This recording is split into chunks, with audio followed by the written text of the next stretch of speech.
Yo, what's good, what's good, what's good? Give me one sec. We just had, of course, a little bit of a last-minute change, but I think I have everything sorted now. Was good, Ducknet? Was good.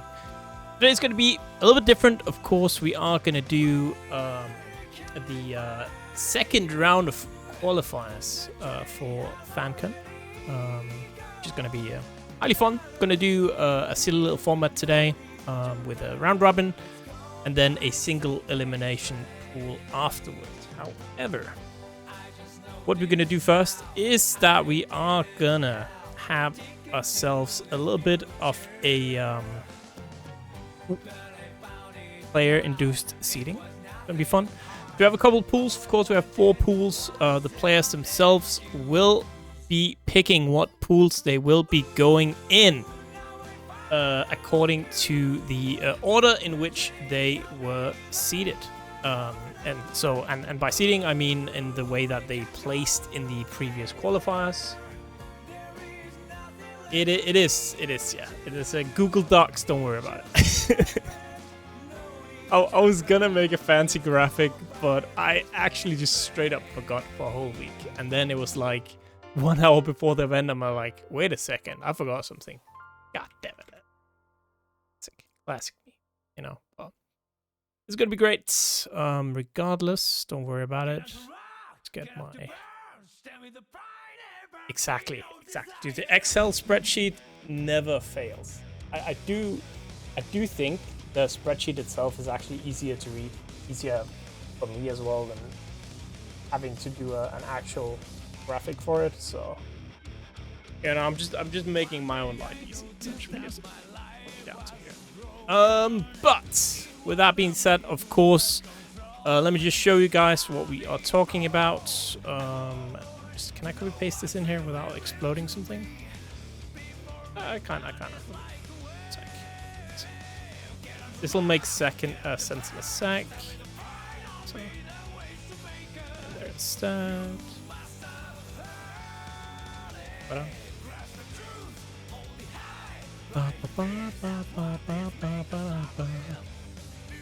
So we have 4 waves depending on where the people have placed. And let me just I'm so sorry. Can you put it in dark mode? Probably not, right? You can somewhere. You guys are gonna get flashbanged. I'm so the flashbang. There you go. So we have 4 waves of people. It should be Andros here. No, it's correct. We have 4 waves. So this is according to the seeding and who gets to pick where they'll go in each group. So Andros is seed 1, so he's the first to pick in wave 4. These are the 4 highest seeded. Aero is seed number 5 and will be the first one to pick out of wave 3. Then we have wave 2 and wave 1. The thing is, though, that every single person here in this wave, they are tied for points. That means we have to quickly figure out who's actually going to go first, who's going to go last, and so on. And, of course, you know, I'm a teacher. I'll put out the trusty tool that we teachers have available, the wheel. So, yeah, we're going to do the wheel. And we're going to see who's going to get seated. There are not 5 people in wave 4, no. It's because we're going to do the wheel. There are not 5 persons. Yeah, see, it points. I want to... Wait, did I count wrong? Oh, surely not. 1, 2, 3, 4, 5. No, it's correct. You make me doubt myself like that, man. True, Deckner. True. So, Davopotato will be top seed. Congratulations. Enjoy. So we'll do Davo. Be this. These fellas, they move here. 4 left. Alright. Next one will be Doritoooo. Maybe. Oh. Yes! We'll do just the next one. So Doritoooo is second. 3rd seed will be don't worry, Volton, it all makes sense. Zulck! So Dorito and Zulck. So we'll do... dude, it's almost the order I put them in. Here, Dorito. So, see, now is the interesting part here, right? Because we have 2 names left. We have Goose and we have Sterg. Why this is interesting, no match Trino today because there's not a regular prize pool. You win a trip instead, which is cool. I guess you win in the finals, not today. So, why this is interesting now is because there's a pretty big difference if you're going to land in Wave 1 or Wave 2.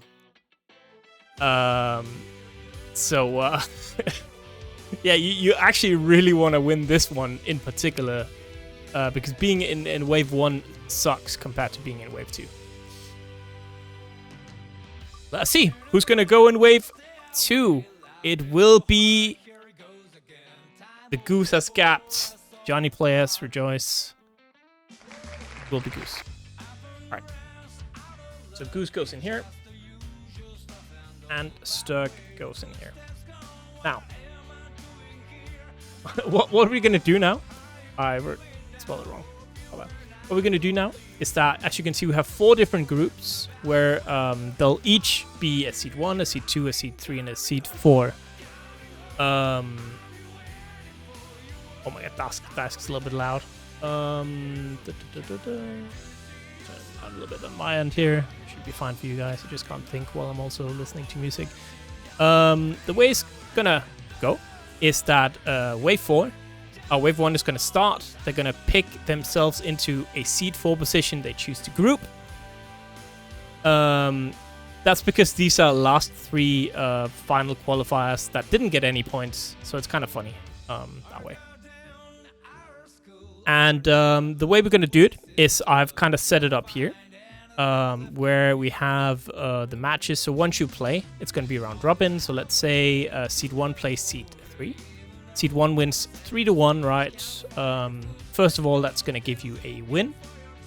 You're also going to get points depending on how many games you win over the opponent. So in this case, seed 1 has won 3-1 and 3-0. So that is 5 minus 1, that's 2 points, and 3 points, 5 points total, okay? That means today we're going to be a little bit different where the players will have to ping me with the results so I can add them to the document in here. We're going to count wins first. So in this case, right, both players have 2 wins. And after that, we're going to count points. So let's say there's a tiebreaker of 2 wins, then 5 points would be the points. Alright, makes sense. Quick Veltors. Alright. Go.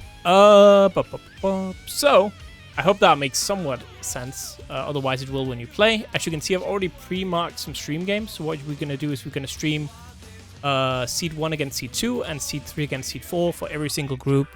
So it kind of makes sense. So we're going to play that first. Then we're going to play this on stream. Then this. Then this. Then this. Then this. Then this. Then this. And that means players can play off stream pretty much whenever, as long as we get this stuff done.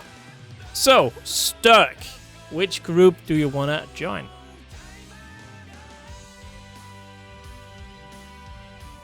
So you get first pick Sterg. Group C, alright. So we got Sterg here.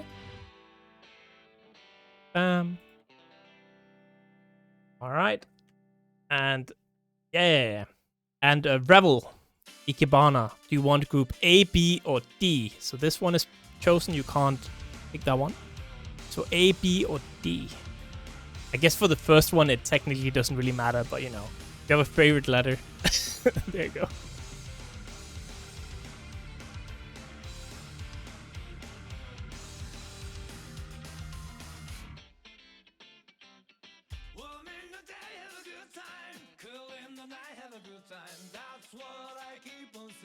Revill in chat, checking. Doesn't seem like it actually. I might just.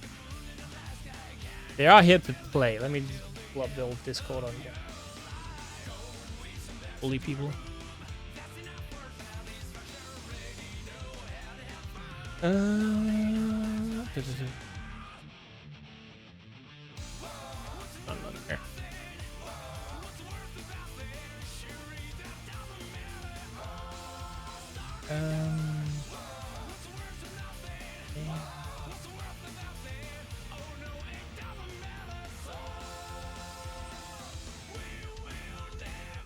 Give them 2 minutes to answer.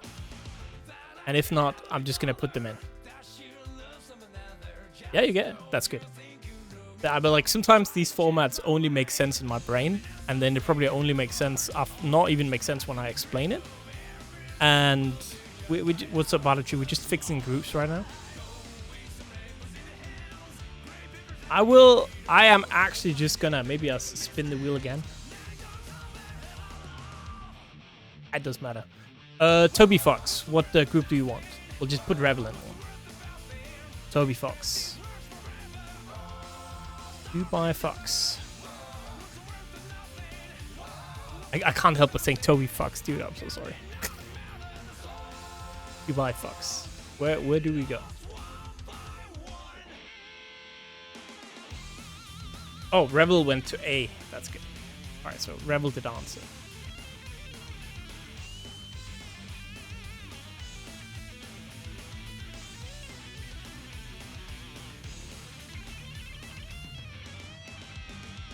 B. All right. You can answer in chat or on Discord. Both are fine. And that means, of course, that we have... we have Vena will go in Group D.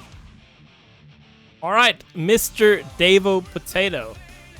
Out of these four, who do you think is easiest to beat? You want to go in D? Oh, that was quick. That was quick. All right. I like that. All right, Dorito. Dorito, are you in chat? Which group do you want to enter? A, B, or C? Vena, you got picked because you were the fourth, so you just get slapped in there, essentially. All right. So Dorito goes to B. You know what? I'll just... No, wait. All right, Zulck. A or C? A or C? Do you want Sterg or do you want Revill?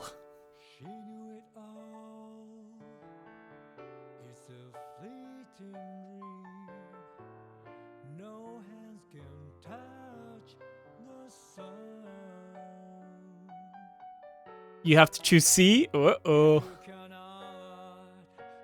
There you go. And that means, dude, Group A is gonna be, oh my god, man. I feel like Sstegy is gonna get in that one, man. Because Goose is there as well. Alright, Aero. Let me just do this actually while Aero picks so we can see which order it is. If that makes sense.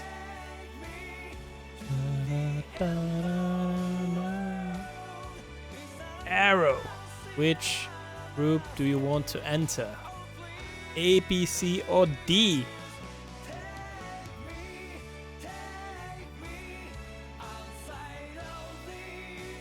Group B, alright. Yeah, don't worry about it. I mean, that's a fun part about the format as well, right? It's kind of the players making it a little bit funny. Plus, it's about the points in the end, so if you did good on the qualifier, you can get a better pool.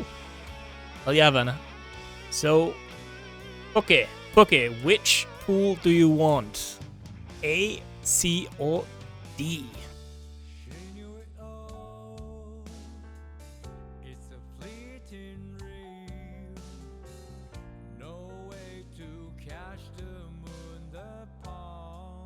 A, C, or D? Pokke in chat. Not have. Oops.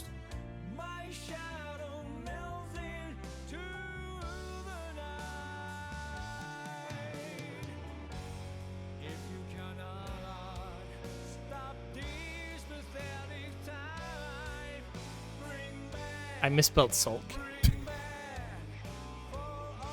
AC. I sure did, didn't I? That's okay.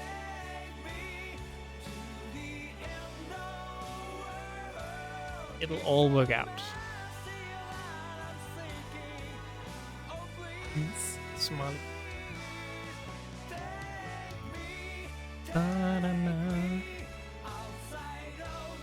I mean, there's 2 people who will qualify, right? So tracks. Today, 5 people will move on, so... Alright. Pokke maybe not answering here. Uh-oh. Hopefully they are live. Did answer that they want to join, so are live. Yeah. I guess we give it 1 minute, and then otherwise Blue Hack gonna choose. Which is gonna be funny, because then okay, might end up in Group A.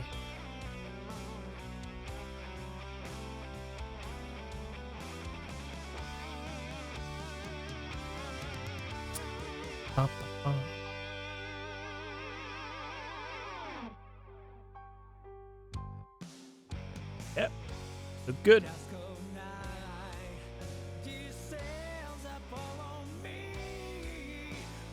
Once my clock says 19, we're moving on to Blue Hack. I hope Blue Hack is here.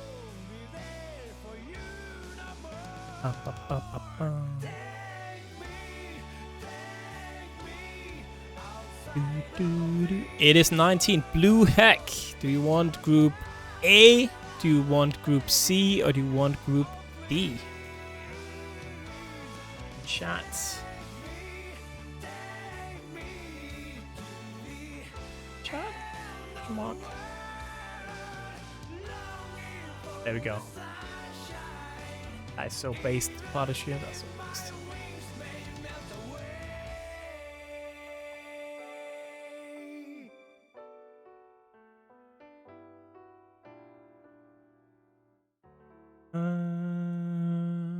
Is Blue Hack here even as well? Uh-oh. Uh-oh. It's all coming apart.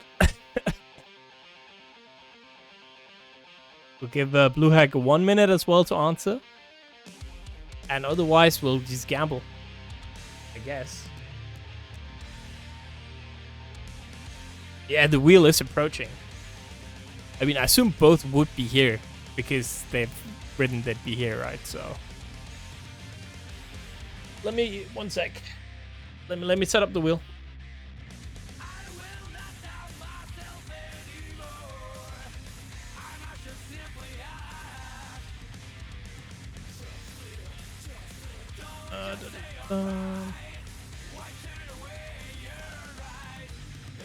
No, because wave 4 is... It's gonna be better for wave 4, right?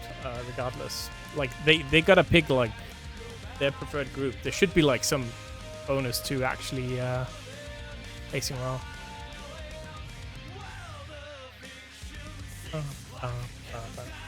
Alright. Salkazko, are you here? So Salkazko will get to choose and we'll do the wheel. Salkazko, are you gonna go to A, C, or D? A, C, or D? Okay, Salkazko is here. That's good.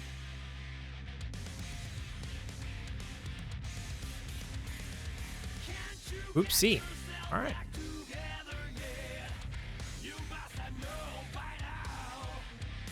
I agree. So, let us see. We should do the entire wheel bracket. That'd be funny. So, yeah. I guess we'll see the one that gets picked goes into Group A. Let's say that. Group A is the one that gets picked. I mean, yeah, if they don't show up, I don't know. I might have to find 2 replacements or something. I don't know. Alright, Blue Hack will go into Group A.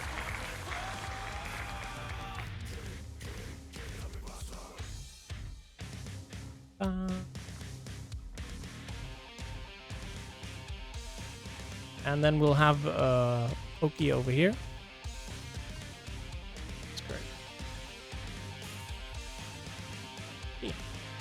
All right, Mr. Andros, which group do you want? Which group do you think looks strongest, the weakest?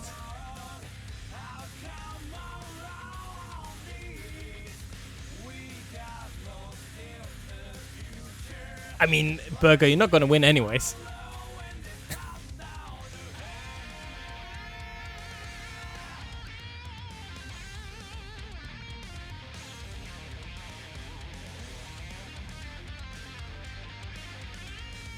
Group B? Alright, Andros has chosen Group B as their destination. Right. Choice. Alright, I'll put you, not Blink. How about you, PataChu? We can chat. Where do you want to go, PataChu?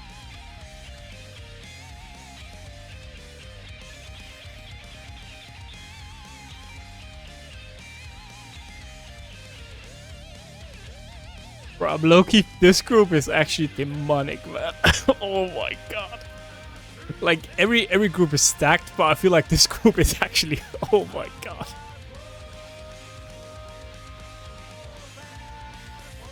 Which group do you want, PataChu? I know PataChu is here somewhere, so...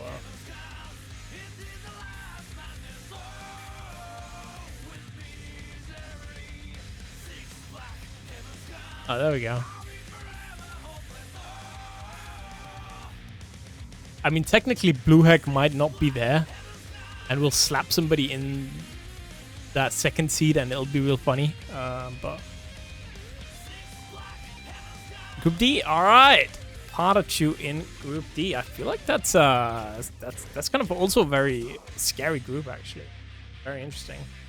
Well, I think all of them are very interesting, honestly. All right, Resil. Do you want Group C or do you want Group A? Which group? The one that isn't A? Valid. Alright, Sstegy. Good luck. Alright. So these are our groups. As I said, we'll do the stream order. We'll do this one first. Then we'll do this one. Then we'll do this one. And then we'll do this one. Then this one. Then this one. Then this one. Then this one. Hopefully, Blue Hack shows up. We have some time. It's gonna take more time streaming, way more time streaming than it's gonna be playing. So we can give Blue Hack like 30 minutes. Hopefully they'll show up. But yeah. Let me just quickly rock in the game, and if you are not on stream, you can start playing matches.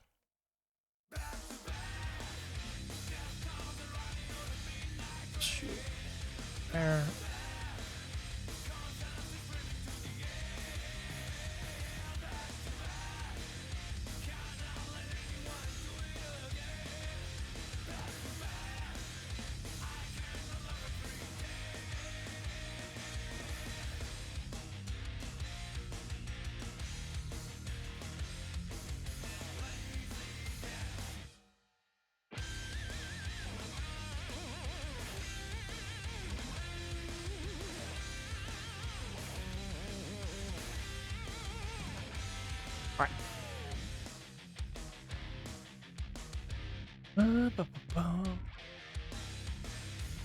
That was very fun.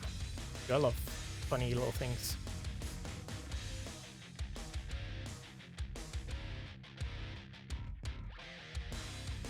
Yo, what's good, Lapsus? What's good, what's good, what's good?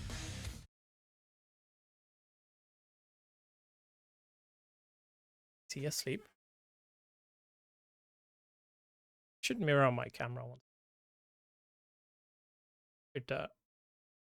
Oh, it's because I hopped on OBS Ninja.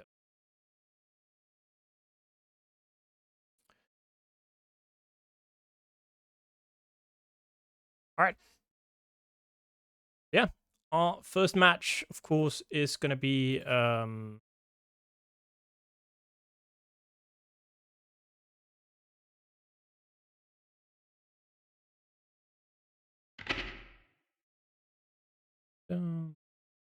Lapsus?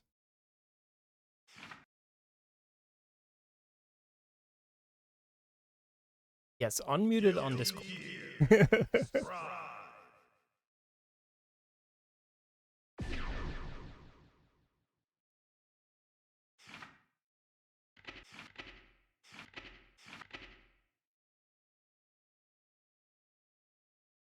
If you're saying something, Lapsus, I can't hear it.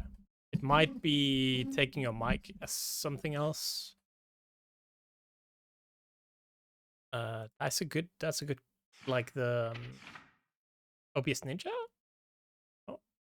Like, well, if you go to Discord, you should just, Discord setting, choose a different mic. It might think the PNG tuber is your mic or something. Things can get real weird, man. Network. I can even see your thing talking, but I can't hear anything. Otherwise, I'll just put on the PNG if welcome. I'll let you know once it works. So if you just keep talking, I'll just let you know when it works. So I don't have to keep saying it doesn't.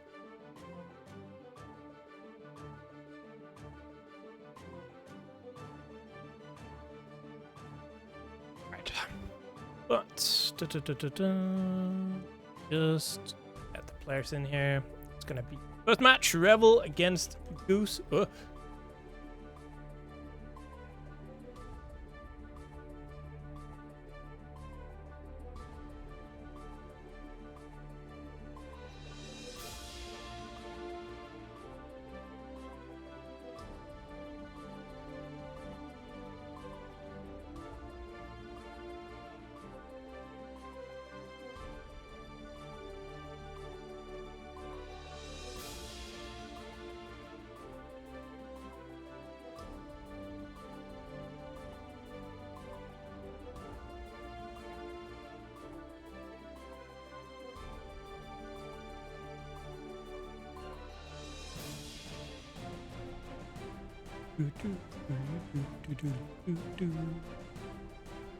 Names here. And the way it's also gonna work is the losers of this are gonna go into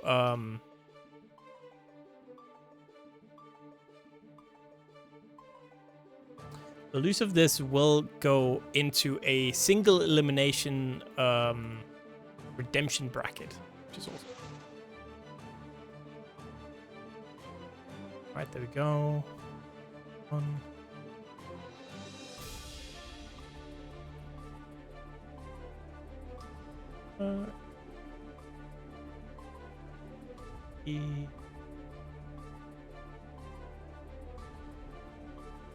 We don't have any Matcherino today, Craig, because it's a sponsorship thing. And I asked the Matcherino guy like 5 times if I'm allowed to crowdfund through it.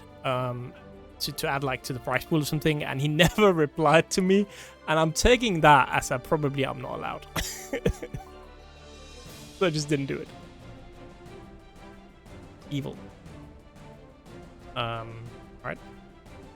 To guilty gear. Have Sin against Johnny. Goes to the pirate flag.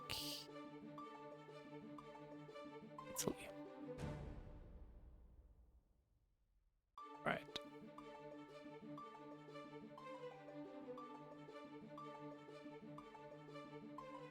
That's okay. The event itself will have plenty money. Oh yeah, it sets a big prize pool. Alright, spawn FanCon. There you go. Look at that. Beautiful. Alright. So here we go. Okay. It was. Yeah. No, more like I fucking closed everything. Valid. Also, mind streaming. Oh, valid. Oh, I should get that one. Sorry, everybody. Well, Linux and super user powers. Oh, my head. Well.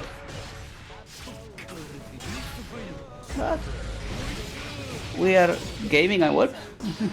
I am seeing already Goose. Good pressure there. Okay. Stay inside. Revill. We eating because we're still going, you know. Things happen and now beautiful punish that's going to yeah, that's going to break the wall. No super. Oh. Trying to be a little cheeky there, trying to do six piece, but Goose is going to repay that in kind. Good damage. Nasty position to be in. Goose is going to be back in a moment, so you're losing the round, but you're not losing that much in a sense. Oof. Right. And again, the way the points work, of course, is that every single match you win within a game is going to give you a point. Every match you lose in a game is going to deduct a point, meaning that every time you lose, win, everything like that, it's quite important actually for your overall score. Exactly. So it's going to be best for you if we win every game by 3-0ing someone, but 3-2 is still 1 point. Because that's the you thing better be well. winning. If you don't manage to win your group, even getting a second place is huge because that's going to give you way better seeding for the single LM redemption bracket afterwards. True. At the end, you want to be in that redemption bracket because if not, well, you have 3 games and you're out.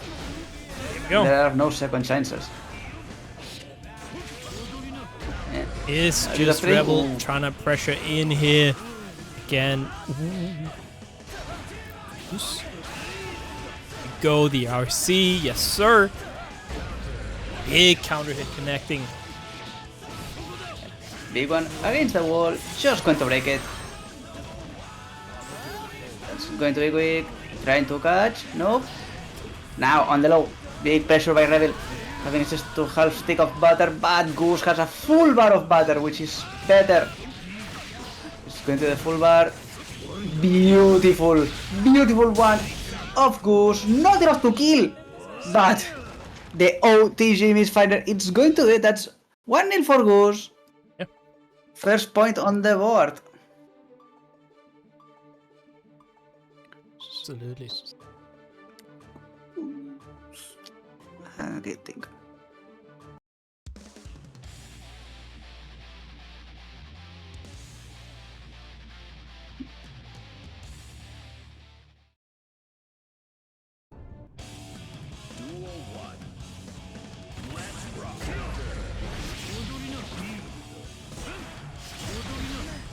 Okay, good round start from Goose. Putting Revill on the defensive. Revill just being forced on blocking Goose. Relentless on the pressure now. Revill finds the bring. That's going to be good damage. We're going full cost to Goose, but no. Goose says no. There's a goal burst. And being repeating kind? Wow, what a trade there. Going. Goose in a bit of trouble, stuck in this corner, but somehow manages press out of the situation, getting out of there, and now suddenly in the lead. Yeah, that's dangerous for Revill against the wall. Yeah, names Johnny if you haven't caught that already. Not that much damage because the skilling was crazy, but still. Get the knockdown, good position. Goose steadily advancing for that 3-0. And again, that's such a good way to start here. Possible. Yeah. Seeing that 3-0, getting 6 points and then being able to fumble some. Well, 3 points already there. Try to get the 10 points. And you want to get as many wins as possible, of course, but having the points can really, you know, if you do end up in a tie, will be so important to actually moving on.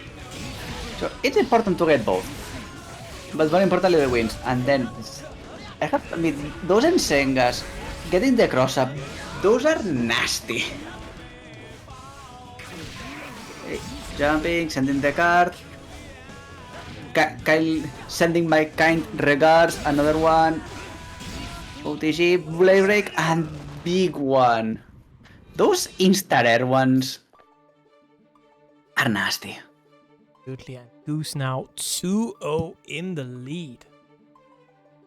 Very, very solid here.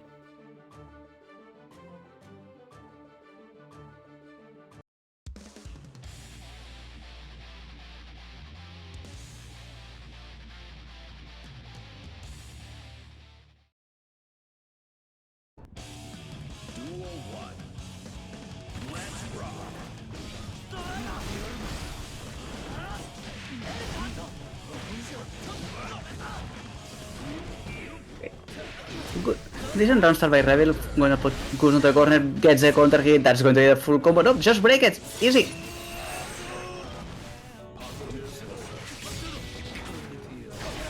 Oh, the DP. Okay. Revill trying to get something on the board here, saying, you know what? Win's still a win, right?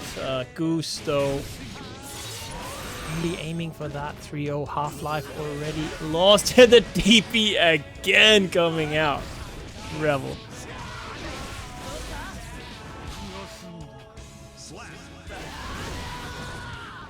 Alright.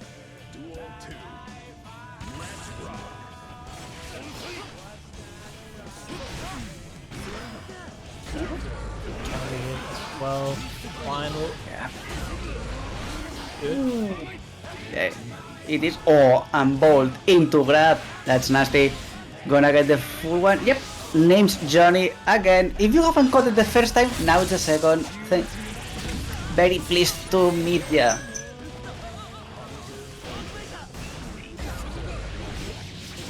Counter hit, that's gonna kill, and now Goose. Very dominant position.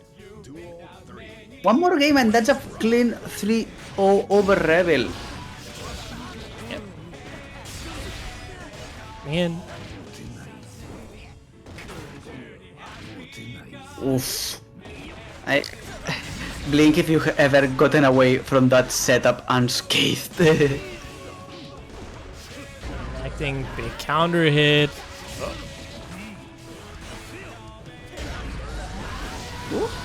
6P getting out of there still. But Goose is still having the advantage. Revill forced to pop burst to be somewhat safe. Ensenga cross up. Zulck doesn't matter. Jump in neutral. Get a grab. Set up the guard. What is going to happen now? There's a card that's difficult to deal with, and there's the kill. Just patience out of Goose, building that mental stack, and that's a clean 3-0. So the 3-0, very, very clean start here from Goose. Love to see it. If you are a Goose fan, if you're a Revill fan, Italian, you're probably in shambles right now.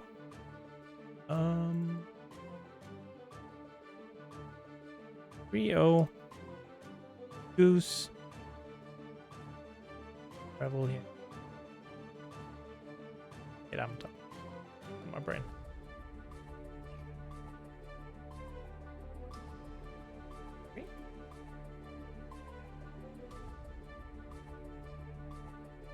Get the thing later.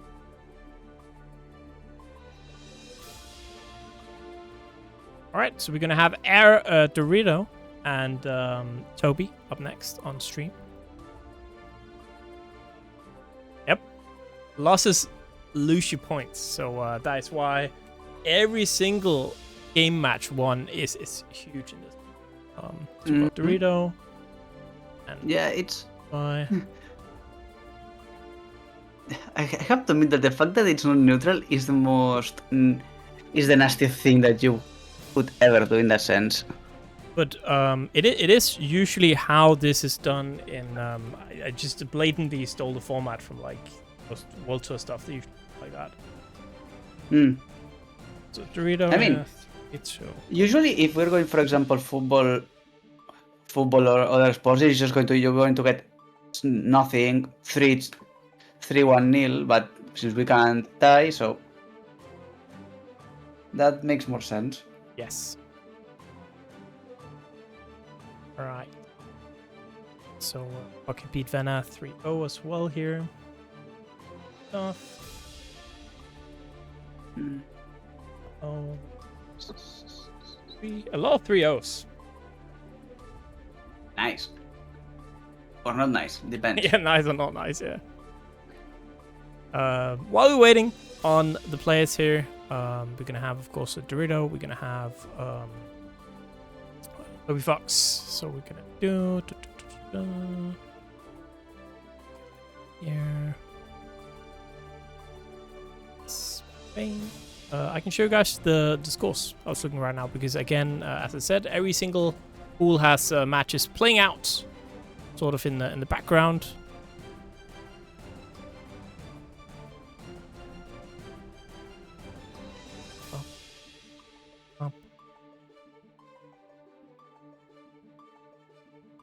Quick look here. Groups are shaping up. We have a couple matches played. Let me zoom in here. Let's do. There you go. So see, yeah, we already have a couple players played Dorito. Win there. PataChu, Pokke, both with 1 win. Resil taking a win. A lot of 3-pointers, right? Pointers. Interesting. Sure. I think after having one more match played, I think we can really see how things are shaping up. Again, if you get 3 wins, that's it. You're just through the bracket, right? But I would see some of these pools go into maybe a couple of 2-win situations. So it will be interesting. We'll be following along while we're doing this.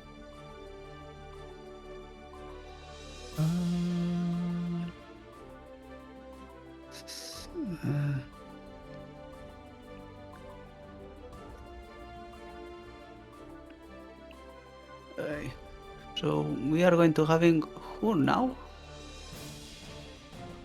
Dorito and 2 Bifox? Bitfox? Something? Oh, Dorito from that's the Over gang that has a tournament this Sunday. Overthrow Mayhem, if I am not mistaken. Seems like it. Too.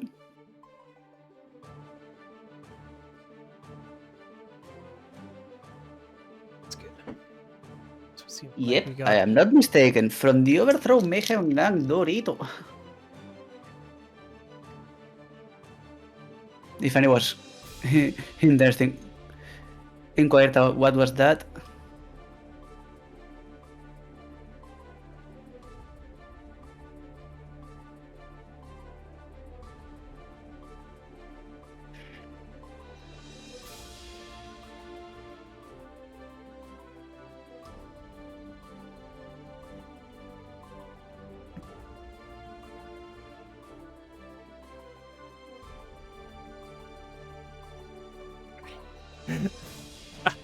I've managed to confuse every single player. It's so good.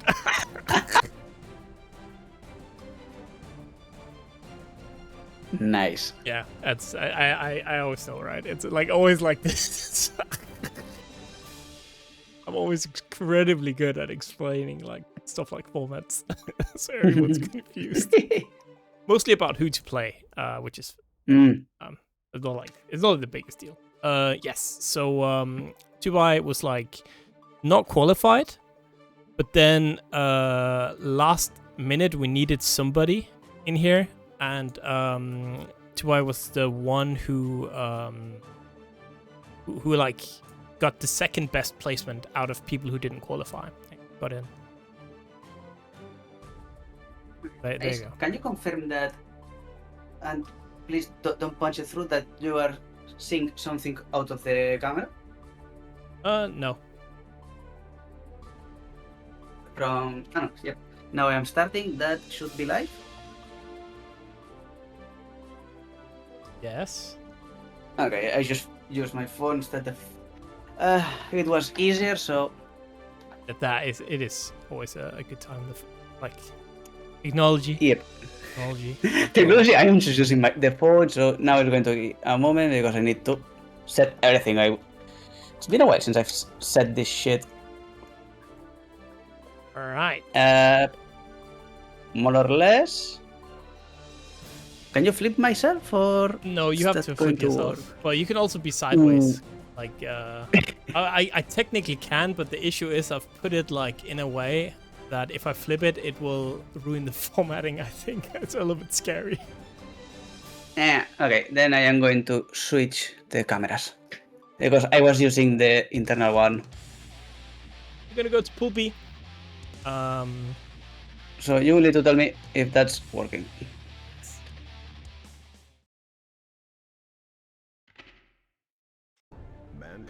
It's still sideways on my end. Oh. So instead of reflecting on themselves, Okay. they blame the beasts. Heaven or hell.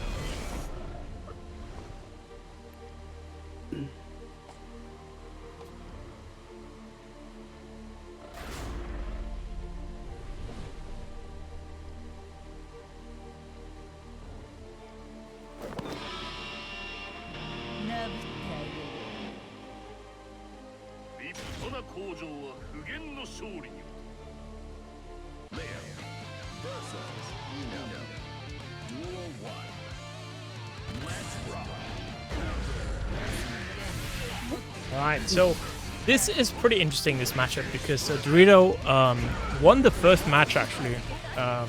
Beat Aero. A little bit of an upset. And that means, yeah, Dorito is actually looking kind of good in this group, right?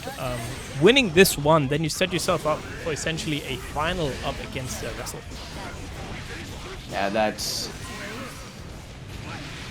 good, and but more importantly, for me, fancying seeing someone that plays Leo, especially in Europe. Yeah. They are so few and far in between. Something interesting to see. And oh, wow, you are not ripping flash kicks like that. It is, and then yeah, it happens. It's low profile, and not all projectors go that low. Neither all the kicks. Oh no, but good counter hit and good patience on Dorito's side. That's just wait and see.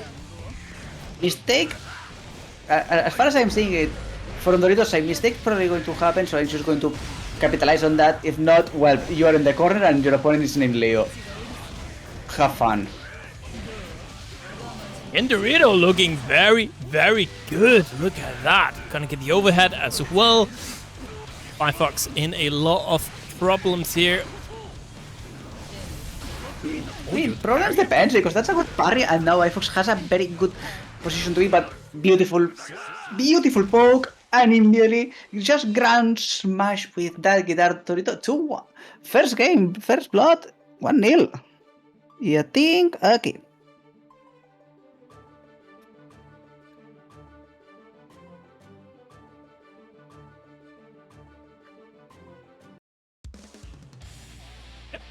So Dorito beat Aero 3-1. So currently sitting on 2 points. And I think there's an interesting point here as well, because of course in this group we have it's Andros, Aero, Dorito, and Firefox. And that's going to be pretty interesting seeing how that pays off. Like, because if anyone beats Andros, it's going to be rough. Well, let's see. It is. I mean, at the end, it's what happens with these round-robin groups, that you always have someone that's going to need to play Dark Horse or even something more radical, but still, things happen. They've happened already. Just enjoy the games. Like now, Dorito's just comboing by folks. That's a good positive bonus for them. And well, if you've ever played against some of those mix-up characters with positive bonus, you know that it's a pain in the rear. And well, already putting good use on there. Good advantage on Dorito's side. Fox here gonna connect with the low as well. Firefox just kind of stuck here in the corner. A little bit. Good pressure on by Fox right now. Good change of pace, going to backstands, immediately going for the whirl. That's good damage, especially into Nino. Not that much life. No big defense, and just keep on wailing. My God, by Fox. That's out of damage. And yeah, on the other hand, right, this is Bifox's first game. So winning here against somebody who already has a win, it's kind of interesting in itself. It is. First game, you're still a little bit cold. Nerves are still more or less there, and you are showing up like that. Good God, now that's going to take a lot of damage. Another will win, positive bonus for Bifox. Nasty position to win and gets the game. We are tying this series. 1-1. That's when it starts to get interesting, right? Mm-hmm. Wait, Lackey, where are you flying from? Kinda depends. Yeah. I Netherlands, looked $50. I looked at flights from a lot of countries, and honestly, a lot of it is very cheap still those days. Yeah, you're the one to Netherlands check from I think that from Spain is one of the expensive ones. I don't know Madrid, but Barcelona was I checked it just for fun, but it was a hell of a combo to get there. It was like actually Madrid is very expensive to get here, and Barcelona is very cheap. Actually, Barcelona was like half the price compared to Madrid last check. I checked that one. I checked Varna and it was still like 200 euros. Because I think I needed to get to Copenhagen and then get a transfer. Yeah, or but something like that. what you do is you go to Copenhagen and you take a boat, which takes like 3 hours, and the boat costs 12 euro. Okay, I wasn't counting on that one. That's like the tech essentially. I was missing information. My proof was invalid due to faulty dataset. Shake my head. Okay, back to the important part. And Doritoooo is getting one game over by Fox, but Fox has a burst advantage. That's nasty place to be. Good start, good pressure, good combo out of Dorito. That's beautiful position to win, and another one. Big reset blocks the burst. That's going against the wall. Even for the fortissimo. Just break it, get the positive bonus, get the knockdown, and now keep that pressure rolling, Dorito. Beautifully done against the wall again. No, going for the reset, blocks the flash kick. GG, that's a 2-1 for Dorito. Really? 2-1, just one away here from taking the W.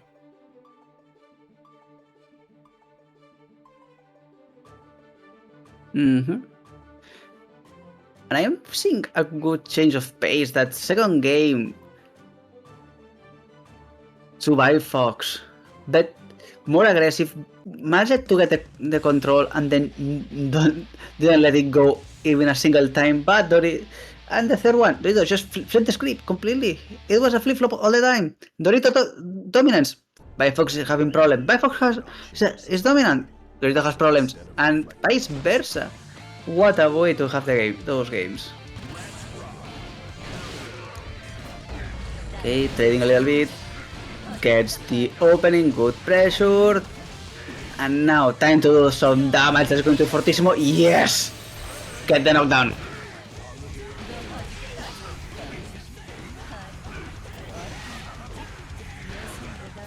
Pressure in again here. Bifox in a lot of trouble. Ooh, that didn't hit. Oh, come on. No. Oh, no.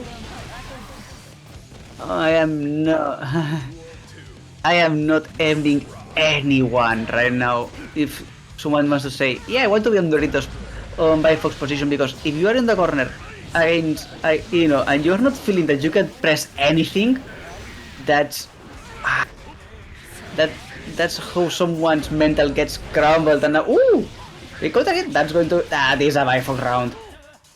Against the wall, we'll win. Just get the damage and a lot of it. Hey, wake up super cold out. Cold out and headbutted down to earth.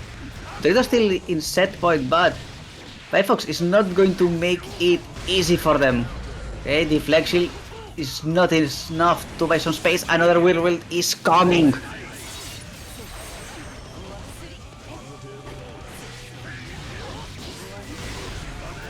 Okay, this deflection is working. Finds some space, gets the Roman. Could not convert there and still eats a good chunk of damage out of the flash kick. Position is not bad for Dorito, but there is no life to work with. Gets a counter hit. Be careful on the burst. He's going to try to make a burst save. No, that is the moment that you're going to make a burst save. No, even. What? Ah, mentality out of Bifox. Waiting until the very last moment to rip that burst, but you're. It's the note. 3-1 for Dorito.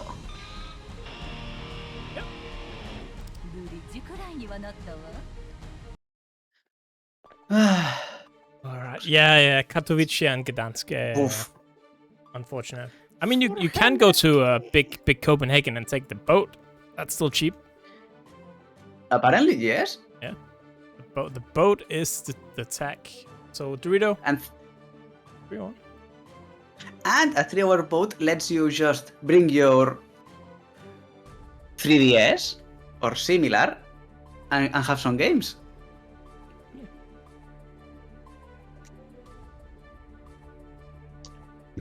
Highly recommended. Not gonna lie. A lot of matches being played. That's why I'm a little bit. I'm like, scrambling to update all the scores here. But yeah, we already got a ton of things being played out. Love to see it. Next up is going to be Sterg and Zulck. Ooh. Big matchup as well here. Wait, I think I accidentally pinked the wrong place. Cyber something. Yep. Don't worry about it. Zulck. You haven't seen anything.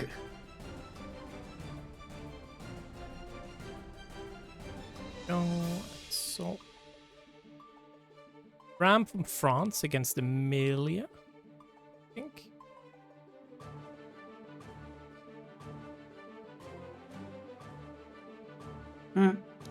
We still need to let Dorito know that he needs to get out of the stage. Yep. Well, need Salk to join anyways, so fine. That's true. So we have time. So. Ooh, Resil 3, Zulck 2. That was very, very close there, huh? I need to check this bracket. Zulck is like having, man, unfortunate run here. 2-3-2 losses. That's, Oof. Yeah, that's rough. But let's. While we're waiting on Zulck, let's just pull up the good old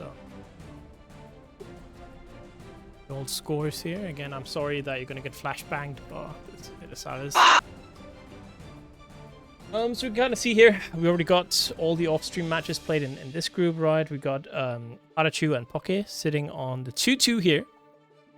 The 2-0 both, so that means that it is gonna be the stream or the group final here, actually deciding who's gonna move on and who's gonna go into redemption bracket as one of the higher seats.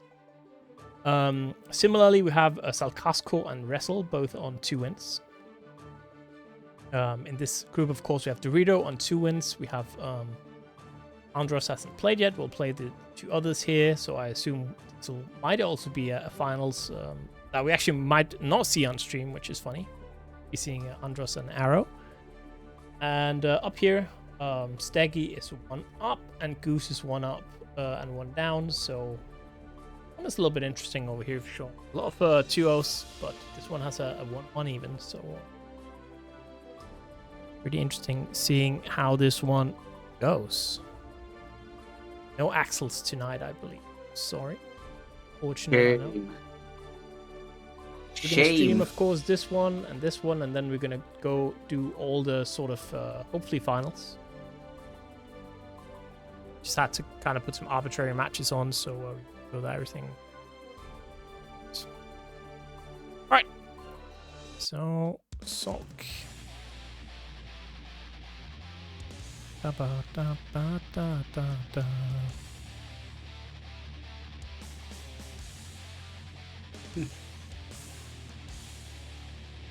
So that's an interesting matchup. Yep.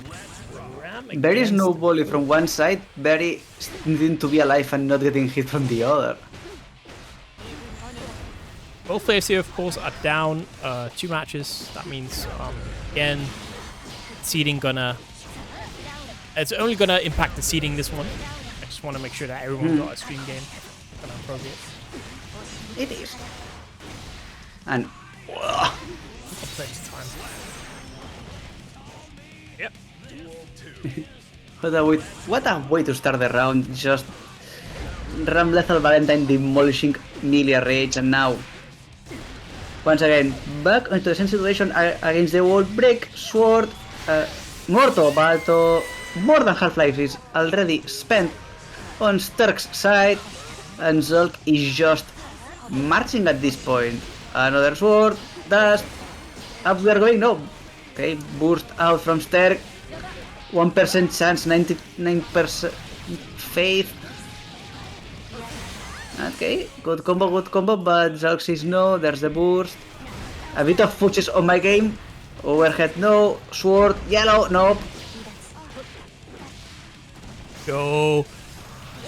Get that disc out. Good stuff here from Sterg. Let's go. Downstairs we go. Both players just backing off a little bit.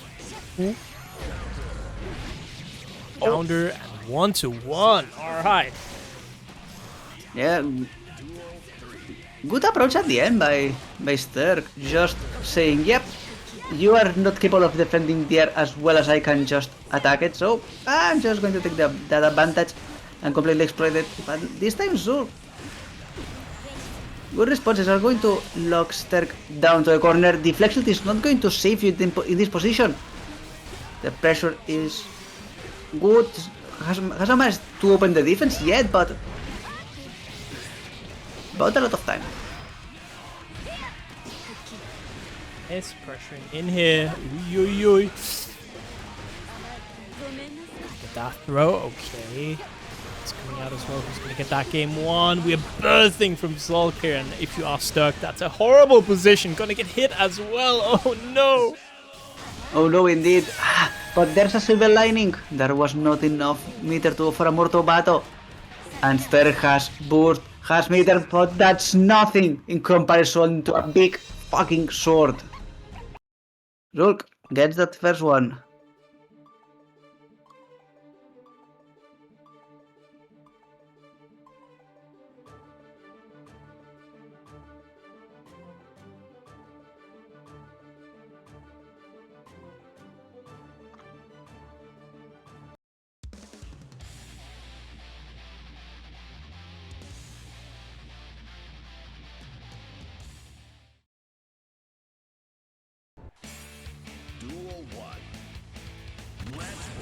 Right. So yeah, 1-0 here. The Ramlethal. Counter. Yeah, big one. Oh, nice, good. Using that with a 5P just to anti-air. Even looks like it hit the cross up, which is kind of crazy. It indeed managed to hit cross up, and now just set up on the corner, trading, blocking at goal bars. Zulck is just playing its gaming, but you should never ever say no to Amelia, because that character is sneaky as all hell, and you're going to get hit once or twice. Still, good chunk of damage already on round start by Zulck, trying to lock Sterg onto the corner, but it's going to be Sterg who's going to lock Zulck there. Beautiful combo. We are not getting as tall as before, but Artemis is going to deal good damage.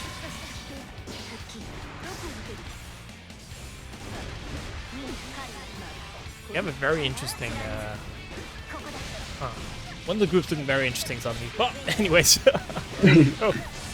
it is Zulck again looking very, very strong. Sterg now not a lot of life left on the board. Okay. Well, I'll see. Oh, nasty cross up there with explosion. That's, and still trying to make it work. Regas evaded. Trying to be nasty, evaded. Both players having access to burst, but no, once again, Sterg is being caught with burst still left to spend. Yeah, 2-0. So trying to get that little bit of higher seeding right. Definitely net a better round 1 at least. Have to see here. So what does Sterg have left in the tank?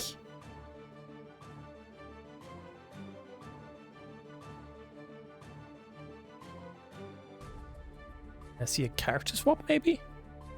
What are you thinking? I don't think there's going to be character swap, maybe color. Yeah, it could be. Song. Putting on a birthday train, you know, for good luck. Who knows? Yep.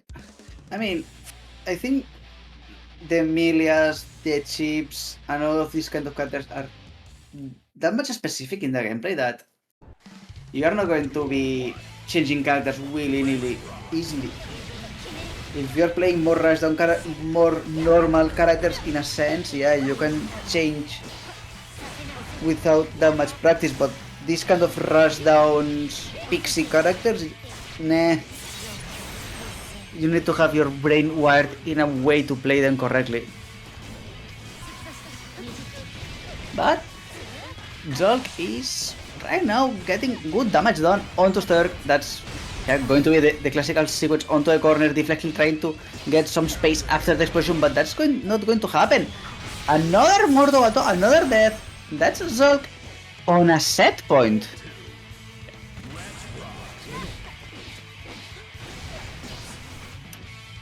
One away here from taking it.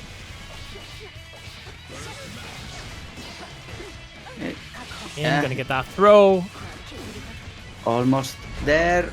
Good pressure nonetheless, and now Sterg finds an opening.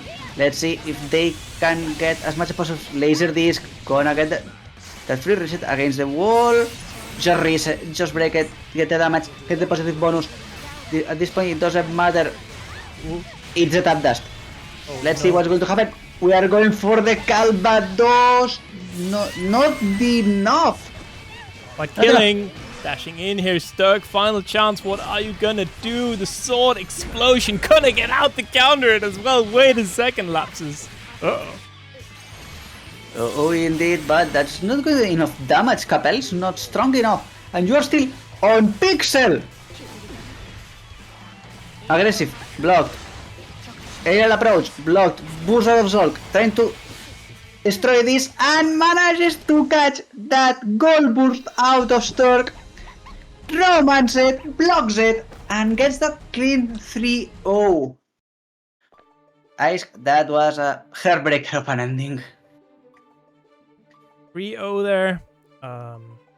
That means we have a situation where, yeah, kind of heartbreak because Zulck is 1-2. Zulck is 1-2, right? In the group stage, but actually on a positive score. That's how many good matches they've played. So yeah, a little bit unfortunate, of course, but that's how the cookie crumbles. Mm-hmm. We have Andros taking out Dorito 3-0. So Doritos' hopes of winning the bracket just shattered there. I mean, Anders is still Anders, and trying to break that wall is difficult, to say the least.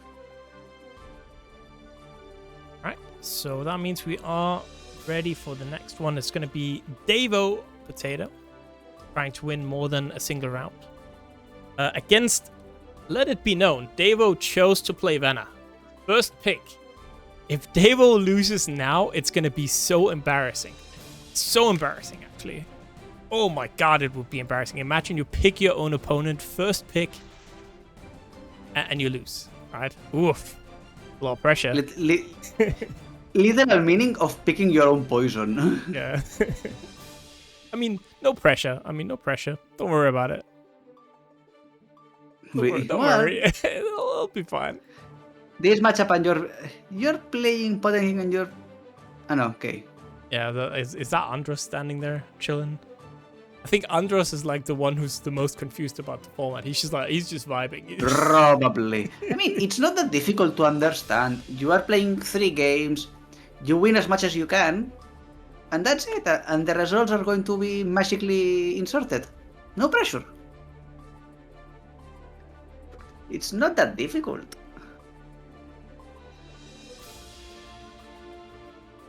You are not doing rocket science. And Aero, did you have a mix on who's playing? No, it is Vena and Davo. And then why is Andros and Aero ready to rock and roll? I'm just gonna be.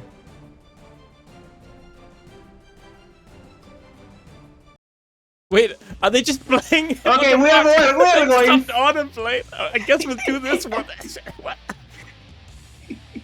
Bro, what?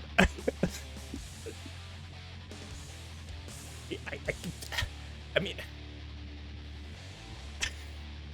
Bracket be damned. I can't believe Order it. be damned. You can. We are going on Andros versus Aero. Fuck it. This is allowed. You can just do that. You can just skip the line. Technically not, but they're not, since they're not respecting our fiercest Theo that's putting this whole tournament and then and offline tournament and everything in between. At this point, fuck it. We are bowling. Oh my god. Yeah, top player privilege. Tell me about it. Oh, okay. Maybe they realized question mark. I don't know. There's no more Andros. What the hell is going on? Exactly. Dude, I was dying over here, dude. Oh my. What the fuck? What a Okay, mess. okay, What a fucking mess. Alright, we're doing the real order. Thank you. Order has been restored. Balance Okay, has been no. restored. Yeah. Restore the balance. Evo up against go. Oh, it's Vena. Oh my god, it's just save him. Mankind knew that they cannot change society. Right. So instead of reflecting on themselves, they blamed the beasts. Heaven or hell.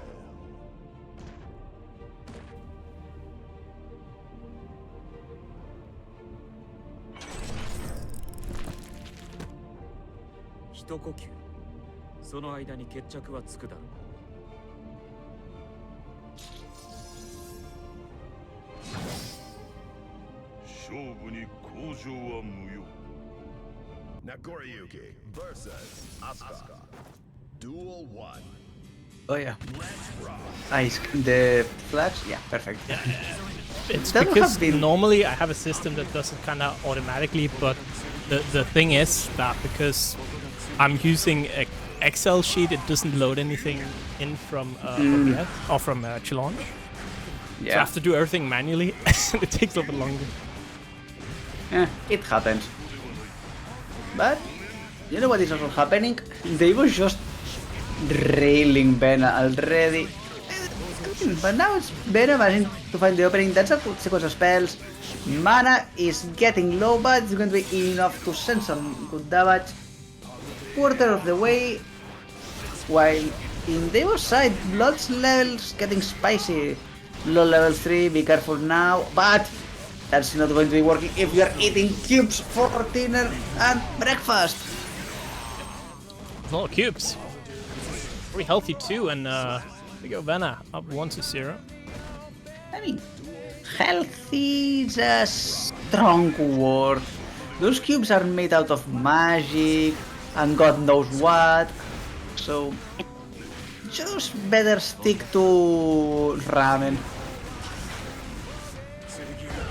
You never know. I mean, they could be magical ramen cubes, right? Okay, then you are getting okay. They were going for the install, trying to get some damage. Now it's going to be paying that blood price. A little bit closer. Nope, it's not going to get explosion. So that's going to be Vena's taking the round. All right. You know, we mean- just bait the burst for good measure. Why not? Why not? I don't think at that point it was okay. No, yeah, but true. Just beat the burst because it I believe it was coming. That was Davo's last option to try to stem the bleeding. Of course, both of these are right now in the current situation 0-2. So again, we are gonna see. This is gonna kind of just depend on or change around the seeding, the bracket afterwards. Go where? Davo is going to Axel. Yes, obviously Axel is the best character in the game. Always has been. Don't ask what happened on season 3 and 2. Okay, Davo. Good opening and good block on that burst. Vena still standing there. Let's see if the pressure is working since age. Not yet. Sending those big normals, but not connecting. Vena, no. Hey, recharging all the mana. Super to just trying to buy some space, and now cubes. Huge amount of cubes there. It doesn't matter. We're gonna just pop that rage. Oof! Look at the life, Davo. No. Pixel health for Davo. So tap dust. What happened? You swiped the credit card one too many times. That's what happened. Yeah. Disastrous. It tends to happen when you are borrowing. The credit starts accumulating, and unless you pay your credit, you're still going to be owing money, even though you are paying. So pay your interest. Show the overhead connecting. Ooh.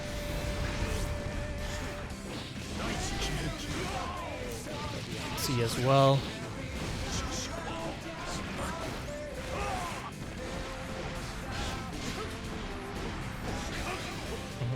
The pressuring in. Davo.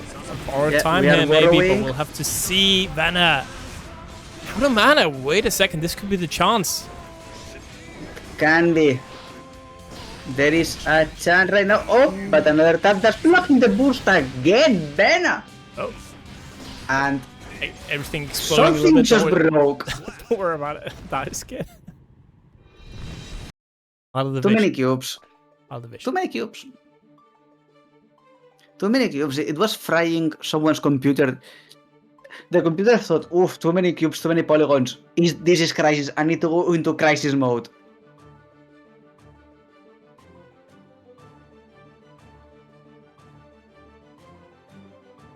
Yeah. Can't believe Vena has to lag switch to beat Davo. Can you believe it? Shame. Can you believe it? Shame. Dude, this guy's already down 0-2. This guy's already down 0-2. And you know, only won a single match. And you do this to him. I can't believe it. Shame. Here we go. So, game 3. Let's see. Again, a pretty close game so far. I think we might have to swap the stream schedule just a little bit, looking at which matches have finished and which haven't, by the way. Because we still, I think, got some off-stream things going in Group B and A. So we could do potentially a little bit different there. Well, let's see. Yep. Everything is according to plan. So, oh, Davo gets a counter hit, but Vena immediately going for the burst, trying to get Davo out there because there's no mana on Vena's side. That's a lot of damage that they've been taking out of those stray shots. But now, big juggle against the wall, recharge the mana, and send the big cube.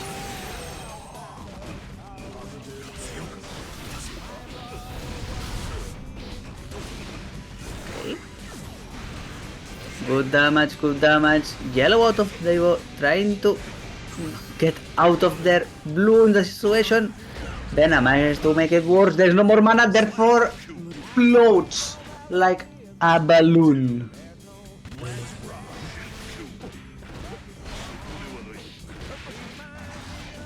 Gonna get the throw. Nice good little deflect shield. We're throwing out the cubes. Yes, sir. Cube coming out. It's broken.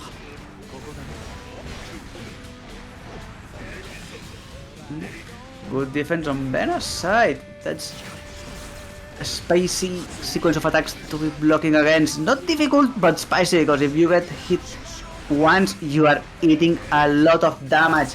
Okay, mana is back, but nope, not going to be enough. Revill finds the opening. Deals a good amount of damage. Yellow out of Vena trying to recharge. It's going to get some poking going, but there is no more mana on Vena's side. The damage potential is capped, only trying to recharge spells and do light poking, trying to not die. Now, mana is back, and with this, the potential of damage, another big situation, but what actual happened there? Under. Gonna keep pressuring in the burst. Oh, it's called out. Davo. Wait a second. That's kind of clean. Get one on the board here. And that is indeed how a reverse 3-0 starts. Boy. 1,000-step journey starts with 1 step. Right. Andros has just played. Yeah. So Andros is actually in a funny situation. No, it's not that funny. Yeah, I guess. There is a situation in Group B where everyone's on 2-1 right now. Like, even if Andros loses, Andros will win. Because Andros has so many more points in the case of a loss, of a tiebreaker. So. Interesting. Right.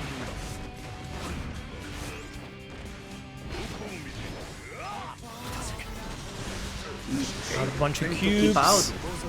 Yeah. Now what are you gonna do here? And setting up the gravity stuff, that's interesting. We're going to be sending even more cubes. Sstegy 3 just changing, preparing to send even more damage. 6-8 just go for it. Good situation. That I think that's going to trade. Yeah, going to trade Vena's favor. Another gravity stuff, a lot of cubes. Good yellow, try evading. That was a lot of hitboxes. And if you have no mana and your opponent is Nagoriyuki, you're exploding. Yep.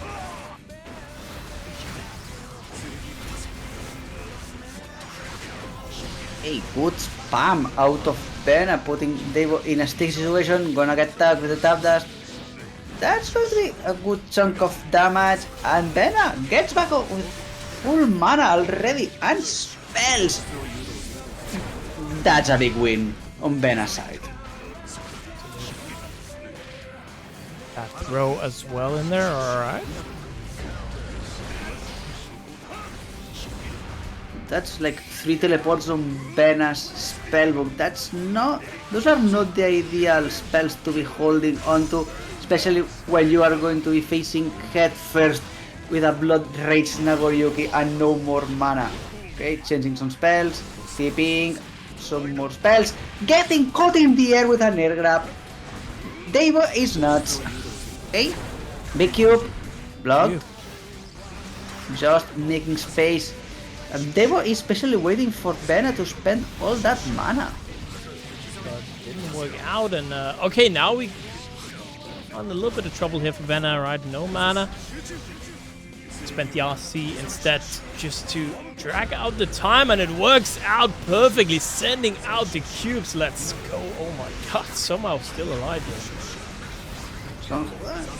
Somehow still alive. Good burst out of Davo, and now big position, deflection, gonna buy some space.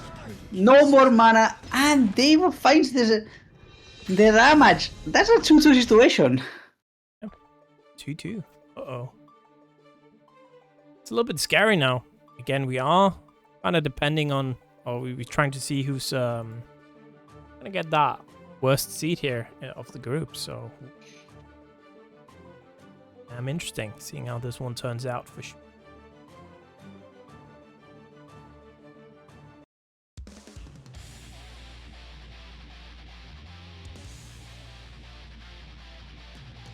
Got some pretty interesting groups. And I'll show it after this match, but we'll have to see who is gonna take it here. Is it gonna be Davo? Is it gonna be Vena? we'll need to see, but right now, a little bit of trading, a little bit of juggling for position. Vena setting up some cubes, that's some dash, but already Vena is burning through mana so fast. In all of these games, I think that was already allowing Davo to just have that fighting edge. The counter Now. hit as well. Counter hit, 6-8. Good blocks on Beras, but you're getting a lot second universe. Block the yellow, that's there.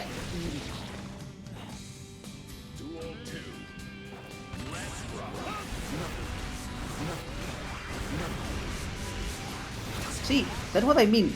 Vena is already at less than with enough mana to just call one spell and already go onto deficit, and now it's a counter hit.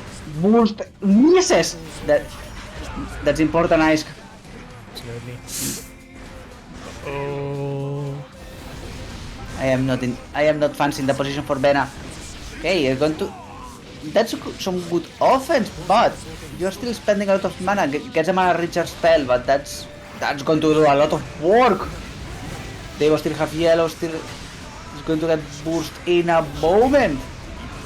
And more importantly, check out onto that mana, it's non-existent. Devo has finally found its go moment. Vena just backing down and trying to build some mana, and super connects.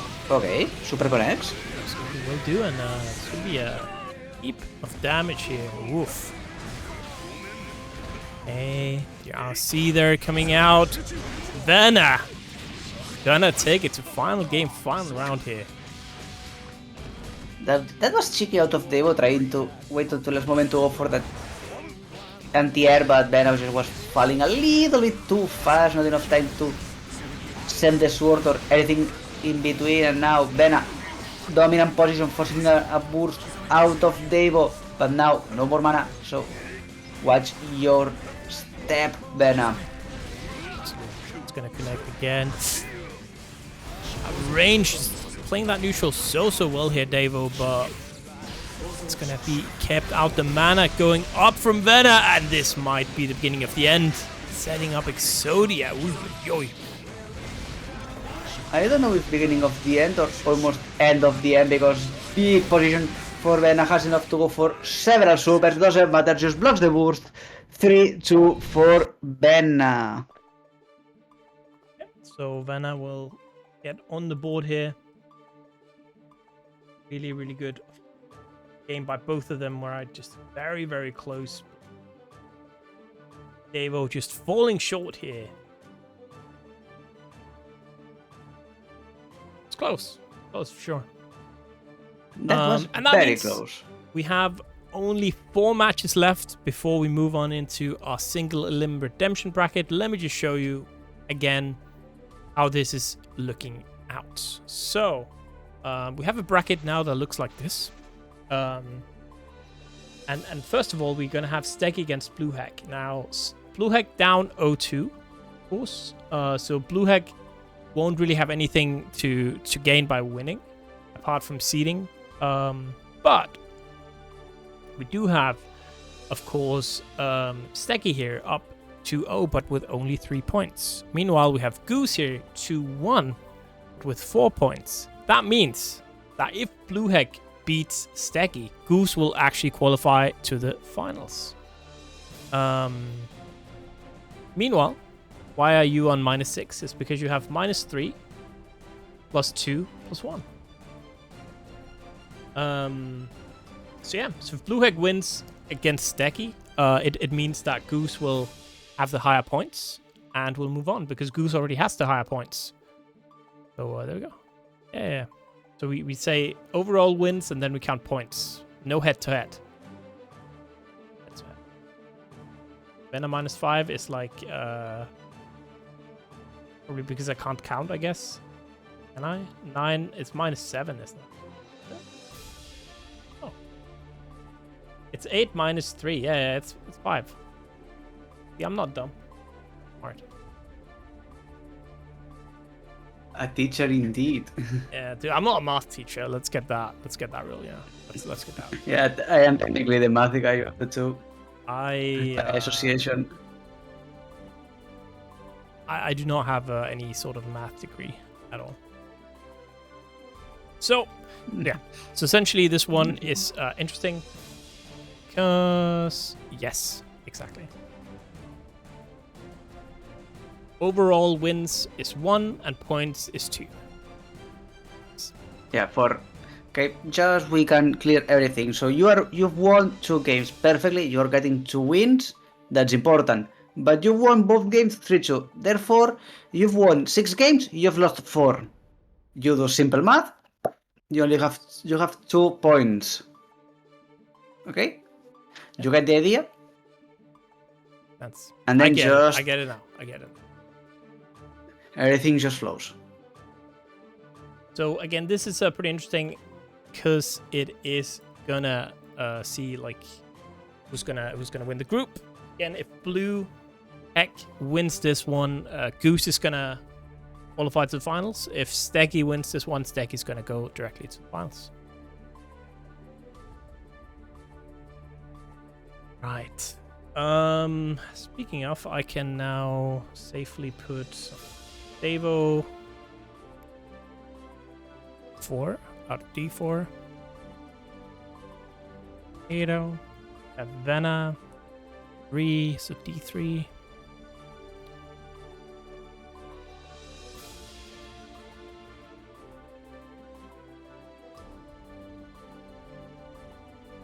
C4. That's right. Salk. So Salk should. Let's see.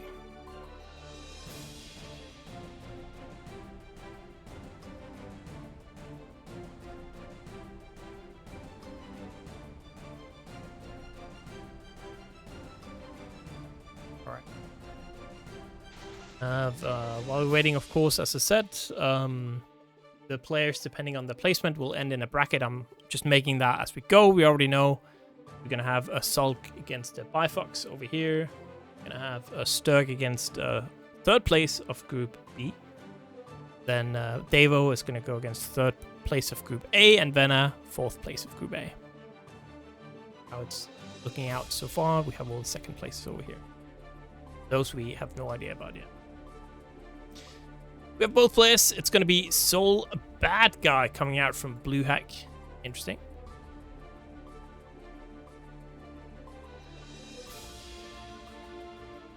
Sstegy rocking. Oops.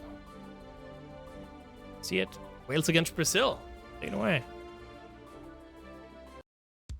Take it away, Indy. That's going to be Millia Soul, something that used to be seen in the way earlier days of Season 1. Then everybody was playing Soul changed to something else, or almost everybody, and Millia fell out of the way set unless your name was Amanita.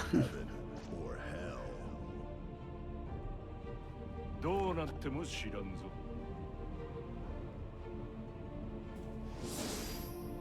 勝ってから吠えなさい。 Millia versus Soul. Duel 1. Let's rock. A punto de reforzada, but then just Blue Hack immediately getting a big counter hit, forcing an early burst out of Sstegy. You don't. Sstegy, the paying kind, just putting good pressure there, and ooh, we are seeing Blue Hack already repping some of those new customization items, going for the big iron slab from Order Soul. Absolutely. It's those Sstegy, right? On right now, and again, interestingly enough, it's not gonna even matter what the score is at all. Even if it's a 3-2, if Blue Hack wins it, that's Goose through, because Goose still again has more points, right? So Yeah, good pressuring Good in catch. here. The YRC danger right now. Okay, play. a little bit too much footsies on my guilty gear, if you know what I mean. How dare they? How dare they, man? Playing footsies on this game should be punished by death or by round loss.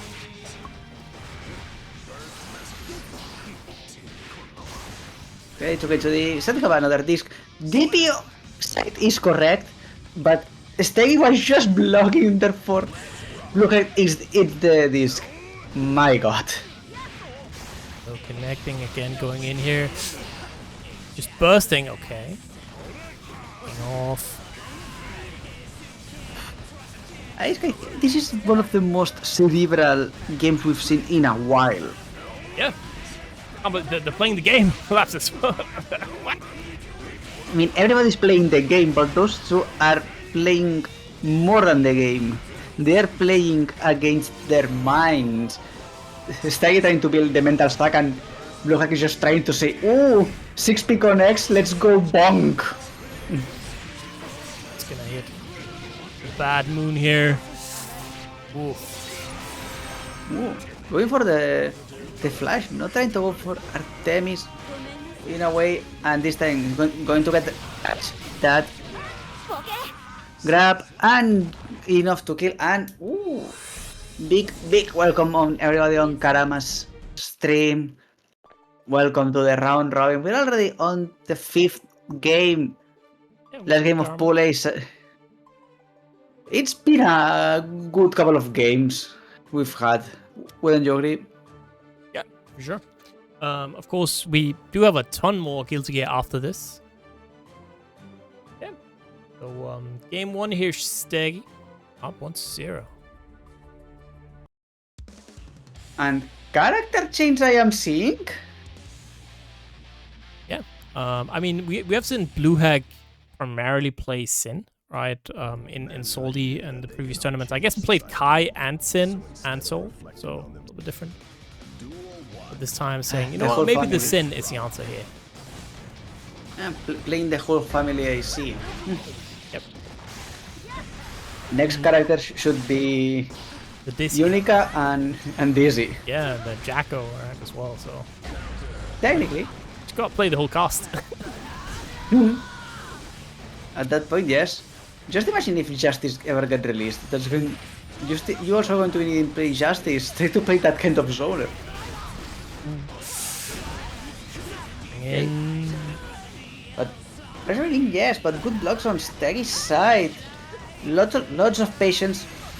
Steady building up, and now time to let it rock and roll. Burst already spent out of Bluehead, which means that Steggy has free range to do whatever they want. Whatever they want is just send a flash. Steggy has full bar of supper. sending out the There you super go. there, and yeah, you just said, you know, Bluehack doesn't care, just gonna jump over, why not? It's gonna get hit though. This will be enough actually. Dang, okay, good combo. Yeah.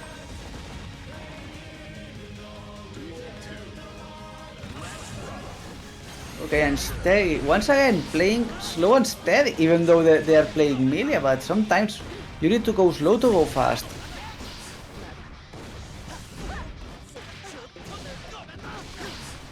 Good defense there of Bluehex, but Steggy manages to get that back throw inside, and now they are asking Bluehex very difficult question. How are you going to respond to that? And the response is not good. Steggy gets a lot of damage through. Okay. This could be a chance here for Bluehack connecting with the overhead. You know what? If you like behind, you can always gamble. Alright, just saying, you know what, you gotta guess. Doesn't matter. Guess. The overhead is not having worse than tying up the rounds here. Yeah, you need to guess a little bit too much for my taste in playing against someone, but there's something I want to point out. Steggy tension usage has been sparring at best. Last round, full bar of super and burst. This round already not using burst, tension is all through the roof almost. Steggy, you're not Lucy, please, Steggy, you can't save it for instant kill, please. No, you can. That is yellow getting the iron card, gets one disc on the other side by baiting that burst that wasn't coming. Another disc, burst that was still not coming, trying to make that bad moon safe, and back to neutral we are going. Another approach, another throw. There is a burst.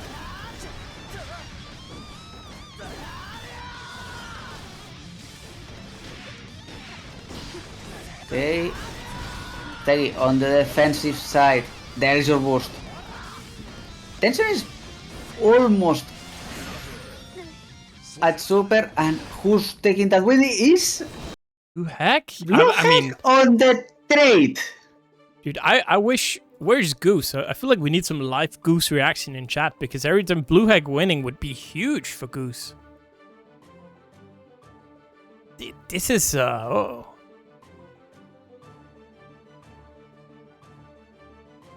Like Goose should actually be there rooting Blue Heck. There we go. There we go. There we go.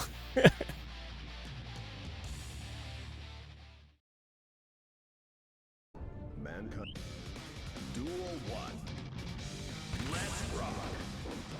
Alright. Sstegy though with the throw, okay. If that's gonna hurt. Yeah, it is side switch, but Blue had burst, making things a little bit safer.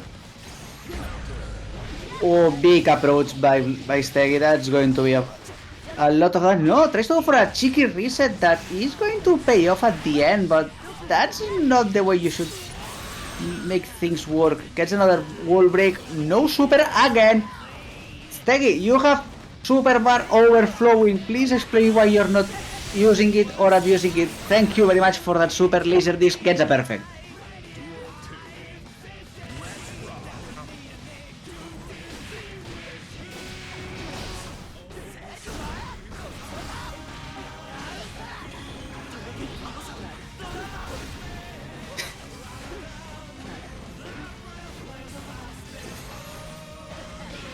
Okay. Yeah, the pressure again. Bit of neutral indeed. Good pressure on Sstegy. When Sstegy is just rolling, the damage is piling and piling. Good air to air. Trying to do some sneaky catching, maybe trying to catch a burst out of Blue Heck, but now Sstegy, full bar of super. Blue Heck gets the air grab, bursting out of their blood, making things safe, still having access to yellow, but maybe there's not going to be enough time to use it. Yep, Tyrant Rave, big damage, and Sstegy, my man, use your supers.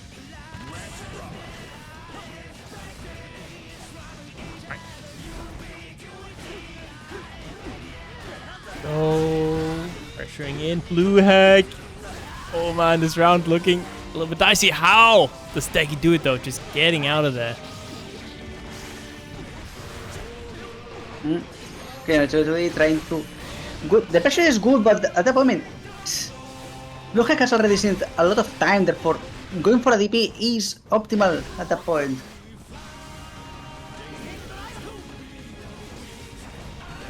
The detention, it's gone! Oh no! Played too much neutral. And that's why you don't play neutral on this game. It's negative for you. The play to... unless your name is Axel and you can just stay back and send in bullshit, do not go forward, send damage. That's what this game was made. That's Daisuke's vision, my... Oh, remember? again? Are we playing Street Fighter? What's going... No! Again! Throw loops! 4 times! Oh my god! And that's what happens when you play Foxes. You get throw loops and throw loops and throw loops. Ah, Headstomper, that's in Malmo. Malmö, yeah, Malmö, Sweden. Yeah. Malmö, or however that's Malmö, yeah. pronounced correctly. Yep, interesting. Oh yeah, the double point in the O makes it longer, right? Yeah, it's like the cross used to say U. Okay, okay, no, it was across. Yeah. I think you probably need another alphabet other than the Latin one We just have for like, the Nordic languages. we have like 3 extra letters in it. That's all. And It sounds like kind of like somebody throwing up or something like E-U-O. It's like 3 letters. We need more And how vowels. many- Okay. yeah, probably. And how many modifiers for the letters? None. We only have E-U-O. No? And then it's just... Only? I thought you had more. yeah, no, we just have... it depends on the Nordic language, I think. technically. Yeah. Well, back to our scheduled Guilty Gear, because if not, it could be an interesting discussion on semantics, languages, and at the end, it's interesting. Yeah, If did you you know are not from Norway the has country. 2 official languages? Yes, I do. Nynorsk and Old Norsk. Okay. Well, Bakmål and Nynorsk, yeah. I mean, Old Norsk. Fuck it. So, Sstegy not done yet here. Exactly, not done. Still clinging to life. Trying to get this over Bluehek, but Bluehek is not letting it go. Putting a good show. That's good damage. Trying to crack that defense open.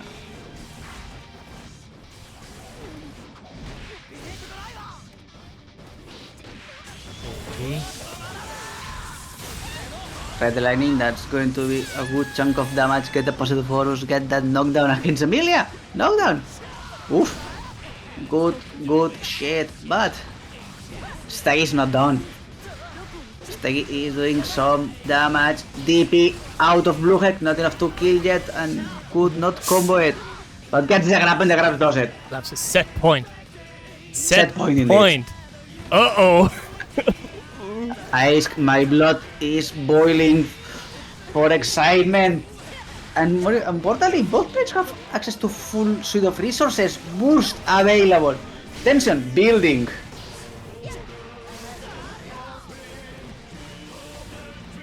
Yeah, we're just going back and forth. Trying to pressure in. This time it is Sstegy getting the better of Bluehek. Bluehek again losing neutral there. Oh, indeed. Okay, that's yellow out of Bluehek. Manages to get the Chuketsudi into the DP, into the follow-up. That's going to be a huge chunk of damage, forcing the burst out of Sstegy. But Sstegy still have access to some tension. Spent already. That's a low resource fight, and Sstegy is going to take it. Iron Car against the wall. Manages to get the wall stock, and that's going to force the game 5 ace. Gonna go to a 2-2 situation. ぼーっとしてる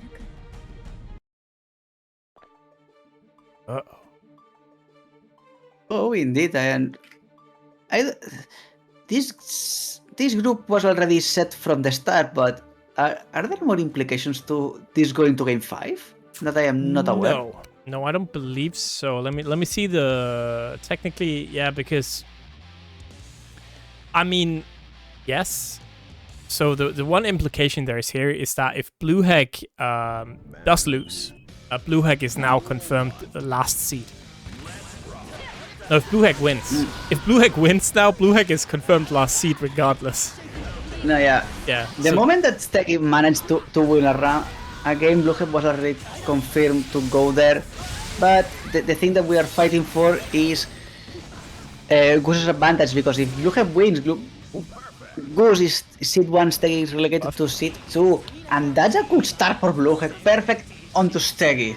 It's actually a little bit funny, right? The Bluehek is literally just the champion of Goose right now. It's like there's nothing to play for apart from Goose. Goose owes this guy a beer or something like that. This is reminding me out of something from the ye old days of League of Legends, and maybe some people will remember it. That's from fucking, I think season 3 or 4. Go. Yeah. YRC. Well, see, try. Fourth. Oh, good opening out of Sstegy. That's going to be this one. Bedman, no, trying for a reason, just some cheeky damage. Bluehek not incentivized to use almost any resources, just try to make it work. If it works, great. If not, fuck it. Okay, we are trading some hits, but Sstegy is almost securely got it. No, but counter hit for Bluehek. Against the wall, no, could not confirm it. Missed the connection and going low. Perfect. We are going to game 5. Double situation. Nice. This is nasty. All around. Can Sstegy do it right here? Sstegy. Oh god, they're alive in their own hands, but again, Bluehek. Gonna go back there. Difficult. That's another thing, right? Sstegy probably way more nervous here. In this case. Ui. Yeah, because Bluehawk knows already. They are already out of the tournament. Okay, perfect. But they are now, as you said before, the champion of Goose, the Goosinator, and we want them goosing. The Goose is winning. Sstegy now in the lead here, jumping back is Bluehawk. Oh no, it's looking like the beginning of the end. It's way more than the beginning of the end. There is the winger. Still alive. Wait a second, there's still a chance. Okay, staying safe, but no. Almost doing it for Kaboom, as people as it happened before in League of Legends Season 3 Worlds. Interesting thing happening with a Brazilian team. You can go search it, and if you want to call me boomer, probably yes, I deserve that one. Lapses? You are old. I'm also old, so it's okay. I played when I played League, it was like during Season 2 and Season 3 for the most part, so. I think I played I even played Season 3, then back from 5, and then later dropped it and de-intoxicated myself from all Riot Games properties. Right, but that means we got Aero, we got Andros up next, and Sstegy will be the winner of. How do I mark this even? Sorry.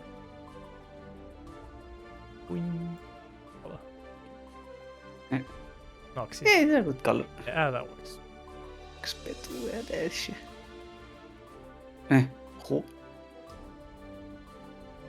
Alright, so that means we have Group A all sorted. Sstegy moves on. Second seed will be Goose. And third seed, Revill. And fourth seed will be, let's say 2 out. Oh, A3 there. It's Revill. Yeah, Bluehawk. That's fast. 3, 2, 1, none. Perfectly ordered. And that means we also have a little bit of an update here on how everything's gonna go in our single limb redemption bracket.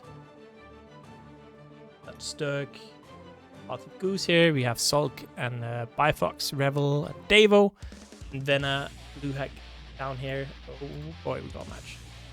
Yep, they are going on. Let's quickly. This. Duel 1. Let's rock. Alright. Thank you, chat.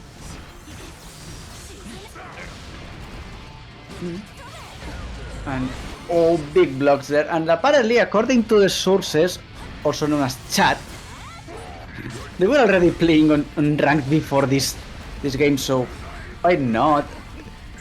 Rematch for rank, the revenge. And Andros just saying, well, here's a backbreaker, please let me adjust you. This is going to make you more relaxed. Okay. Good patience on Aero, but very dominant position right now for Andros. 1, 2, and death. First blood for Andros.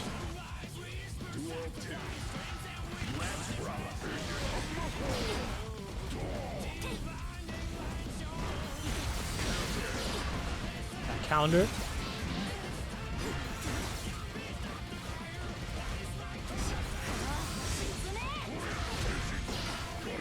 Oh, that's a very nice situation to be for Aero. You don't want to be there against the corner pot. You have a DP. Yes, but Andros is just so clean blocking.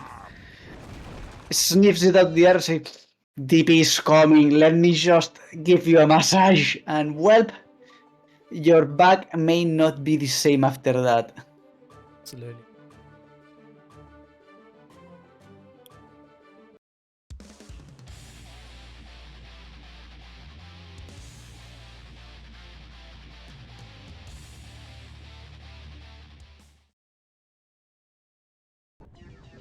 Duel 1. Let's rock.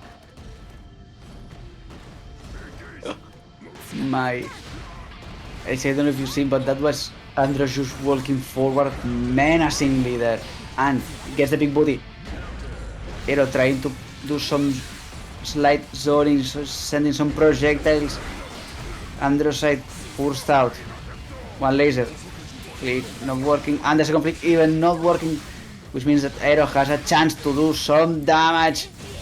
It's going to be a lot of it, even to a Potemkin. Good damage. Okay, two Garudas against the wall. Manages to get out of there. Far slash. Oh, Unika. Good button indeed.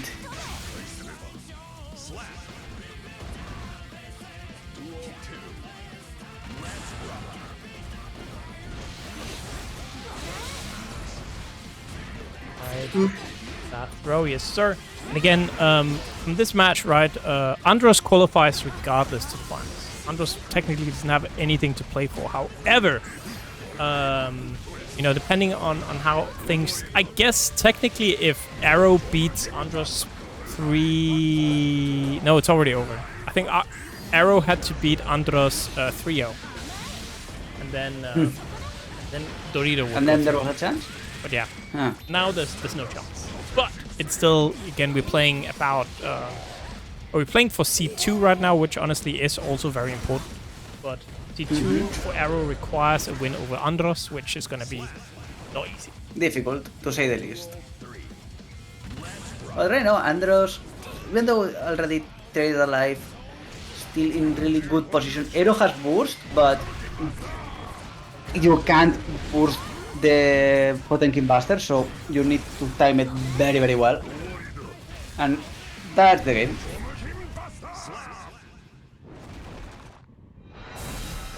I have to admit, the Potemkin from time to time is a little bit anticlimactic. Yeah. There's the game and then, Potemkin Buster, oh, okay, Potemkin Buster, okay, it's done. Next. That is how the cookie crumbles, right? Sometimes that's just how it be. So Yeah, but it's missing something, a little bit of spice. the sauce, you know. Je ne sais quoi, as people that speak French will say, and they will probably eat my heart out because I'm speaking French badly, but I don't give a fuck. And keep Andros out this time around. All right, there we go. Getting some offense started. Back Mega Fisto connecting, just getting some space. Aero trying to catch Andros, not blocking or blocking high. There's an opening, good defense on Andros' side. One reset, but back Mega Fist connects, boost to try to lock Andros onto the corner, the overhead making in, boosting out. Absolutely, and look at that. Andros now 2 sticks attention in the corner. Is Aero really in the lead? I'm not sure, man. Oh no. Oh, wait a second. Okay. Yeah, Andros was caught touching, and a couple of times. My god. Yeah. Not bad. Andros, you shouldn't touch that freely. Make it sure that it's safe to do it. And here we go. Again, get that overhead. You know, Aero really playing for that second place, right? So, love to see it not going down without a fight. Oh, not without indeed. Another Garuda against the wall. Potemkin Buster number 1, and since we have tension, no, not going for the reset, but we are just going to evade that DP. Giganterkai, see ya until next round. And with this, set point for Andros for another 3-0. That's... If Andros wins this by 3-0, that's going to be what? All games 3-1? 3-0? Yes? Yep. Yes, indeed. So, Aero, you have the chance to be the one that's going to break the streak, but hit Knuckle against the wall. GG, well played. Thank you for playing. Andros is going to be advancing with a clean record of 9-0. Is there someone that can truly face this beast? Well, we'll have to save it for the finals, right? So it's 3-0 there for Andros, looking very, very solid. Gonna just be rocking 3-0. 9 points, by the way. Sheesh, okay. That means an 0-3 here is going to put Aero on a solid -2 for that 3rd place spot in the group. And that means we have 2 more matches. 2 more before we go into our 2nd bracket. What? 2 brackets in one day? Yes. The redemption bracket, of course. But before that, we have a very interesting matchup coming up. It's going to be Resil up against Salkazko. And this match is interesting because both of these players are now on a 2-0. And that means we are straight up playing for who is going to go into the finals. Yep. This is a little moment of winners. It's a winner in. Yeah. It's that simple. The only thing that can mess things up, and then we'll need to check, but I think it's not that relevant. No, it's not, because Zulck lost against both. So either way, winner gets advances, gets a straight up pass. Loser gets top 2nd seed. That's it. Absolutely. So yeah, interesting. And we already got both players in here. Love to see it. We'll see, ladies and gentlemen. We're gonna see who's gonna move on here. Who's gonna find himself in the redemption bracket. No, the final stage will be next week. So we have 5 players today. From this, we have 4 players from the round robin pools we're doing now, and 1 from the redemption bracket. And next week, we'll do something fun with the 5 players that we have remaining. And 2 players will win the sponsorship. Right. We are seeing already Salkazko putting good pressure against Resil, rocking the classic Bedman. And yeah, good sequence. Difficult to get out of when Anji just starts pushing you onto the corner. Go, just try to no, this is the grab sadly for Salkazko, which means that now is your turn to try to enjoy a relaxing treatment by our chiropractic bed. Spikes and blood are assured, and the blood maybe is yours.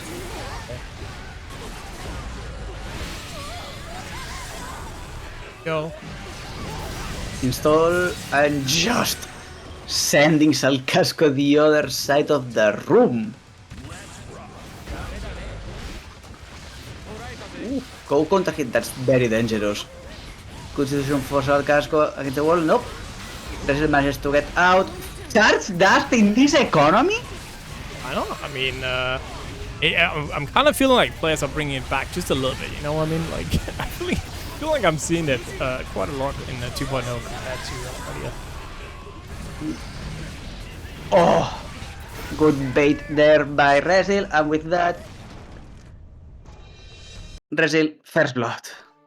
So 1-0 here to the Bedman. Of course, last time we did a we did a sponsorship for Salty, right? It was Andros and it was Resil.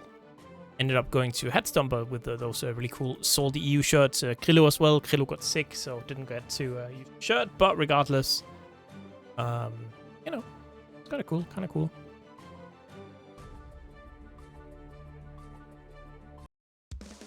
So Resil definitely no stranger to taking something like this. Duel 1. Let's rock.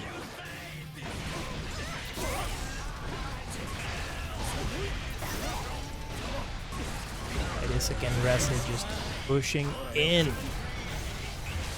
Immediate pressure.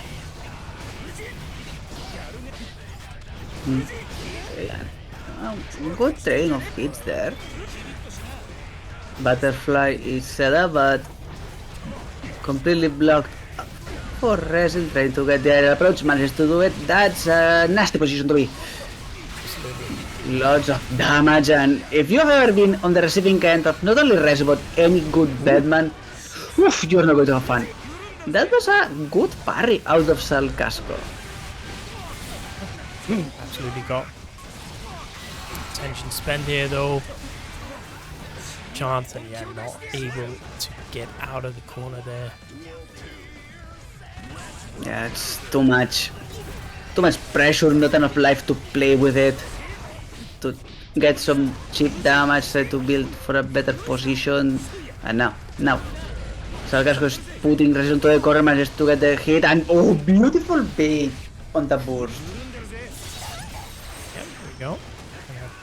Downstairs. Trying to call out the whiff. Just barely doesn't get whiff punish. But still, what a life lead here from the Italian. The low connects everything. Hey, right. Fujin pressure. Bursting as well here. Oh, deflect shield. It is way too close here. It's super exciting.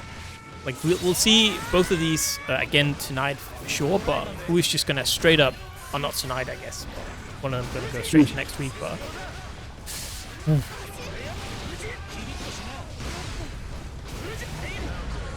Yep, it's certainly. We are going to be seeing them again, maybe today, maybe next week. Either way, they are putting on a good show, okay? Salkazko going for the super. Yes. That's good, that's a good chunk of damage. But the funniest part is Salkazko had a full 100 bar of meter, that's super into purple, into even more damage. But the fun is going to be the trick. We are evening this series to 1-1. Yeah. 1-1 here. So interesting. Sure, right. It was like first game was looking, and even I feel like the first 3 rounds of the set was very wrestle coded. I was like, and then I don't know. So Salkazko just kind of figured something out and able to bring it back here to 1-1. Very nice one. And the spin. That spin is dangerous, even if you are already used to those spins, trying to get out of there. Good luck. Yeah. When they are coming and you are not ready for them, yep, tough shit. But ready. That's the word. A lot of damage already done onto Salkazko. That's not in a good position already. Used burst, hitting another counter hit. That's going to be enough. First round. You know, it's a similar situation, right? We saw last time, so definitely not out of it here. Just send Resil straight to the corner. Say, all right, dude, you know what? Let's stop pressuring. Don't mind. All right, get out immediately. Did I ever said anything? Yeah, that 6p counter hit already immediately sending Resil against the corner. Go. All the classics already and the fast RC just sending even more pressure. And there's another one. I need a burst. I know it's Monday, but come on. You should be refreshed from the weekend. Not that tired that you are not even reacting to charge dust. Even though I am always not reacting to charge dust. I mean, same, but we all, so it's okay. We all. They're not that old, surely.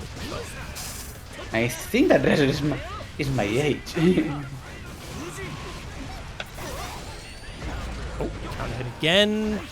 Running in. Still got burst from Salkazko here. Gonna really have to think hard about spending it. And yep, there we go. Yep, there we go. And now zoning Ali has already been achieved. Oh, the parry! The reflex on Resil to just say, yep, that's a parry. I'm just going to stay away. And that's 2-1 for Resil. Just 1 away now. Going straight into our finals.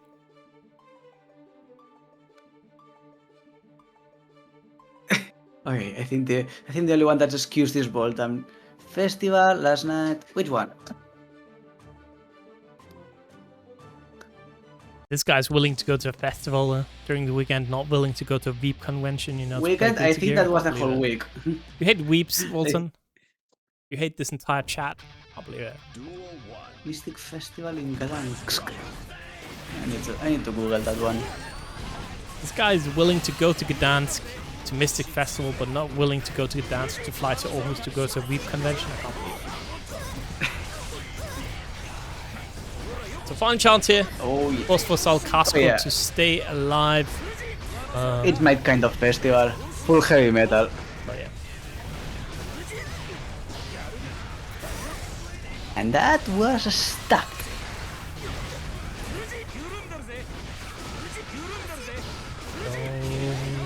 get the overhead. Go downstairs, yes sir. I mean, technically, it's just really gonna be a huge room with only fighting games, and it's technically part of the convention, but we just kind of got our own thing. Like a technicality. You can enjoy the R.E.V. convention if you want, but you can just also only do fighting games. It's win-win. Yeah, R.E.V. things are good in moderation. Too much is please bring extra deodorant. Also, there's a huge dealer haul, and last time I got some really nice PS1 games for the collection. Like a limited edition Tekken 1. Pretty cool. Also very expensive. But here we go. So, Salkazko staying alive! Oh, Fujin connects! Sending Resil's Bedman here again to the corner. Time to go to bed, old man, he's saying, but... Yeah, but Resil still have burst, so... Oh, parry! Connecting this time! Back on the other side. Resil manages to get out of there. That was a very sticky situation, trying to zone a little bit right now, trading on the air. A couple of spins. We are spinning the window. There's your burst. Okay, fireworks incoming. Nope. Salkazko manages to bait all of them. Still trading on the air, but Salkazko finds the opening. It's a very good position for them. Gets a hit. Overhead. Against the wall. Overdrive. And what did you get for PS1? Was that expensive? Tekken 1. Tekken 1 limited edition. Okay, yeah, the limited edition one, because the regular shouldn't be that expensive. Even if we are talking legacy games. And it was in Danish, which makes it very funny. So. Okay, now that's even rarer. There we go. And we are yeah. Oof, and Resil, pixel health. Still blocking, and the low makes it. Gonna go to a final game. Another game 5 here. Getting so many treats tonight. Love to see it. A couple of them. 1, 2, 3. 3 game 5. A couple of trios. Good games. Good games indeed. Really?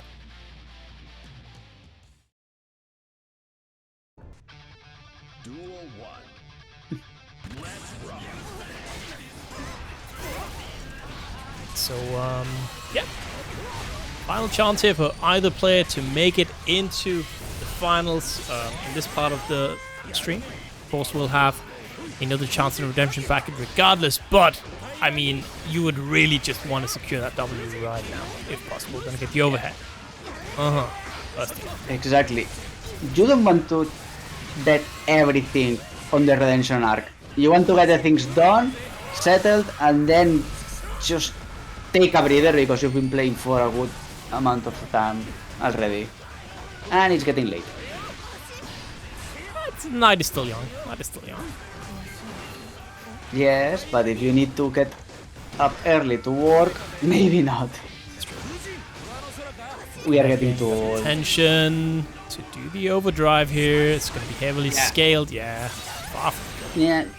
Not even worth going for the purple onto even more damage. Just do regular, catch the Resil on the backdash, and now Salkazko set point with boost.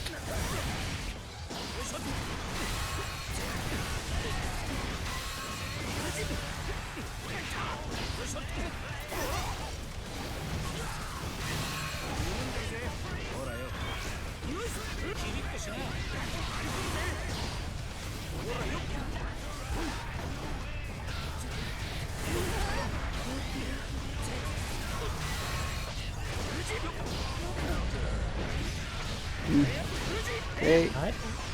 Oh, gonna get the throw. Yeah. Super.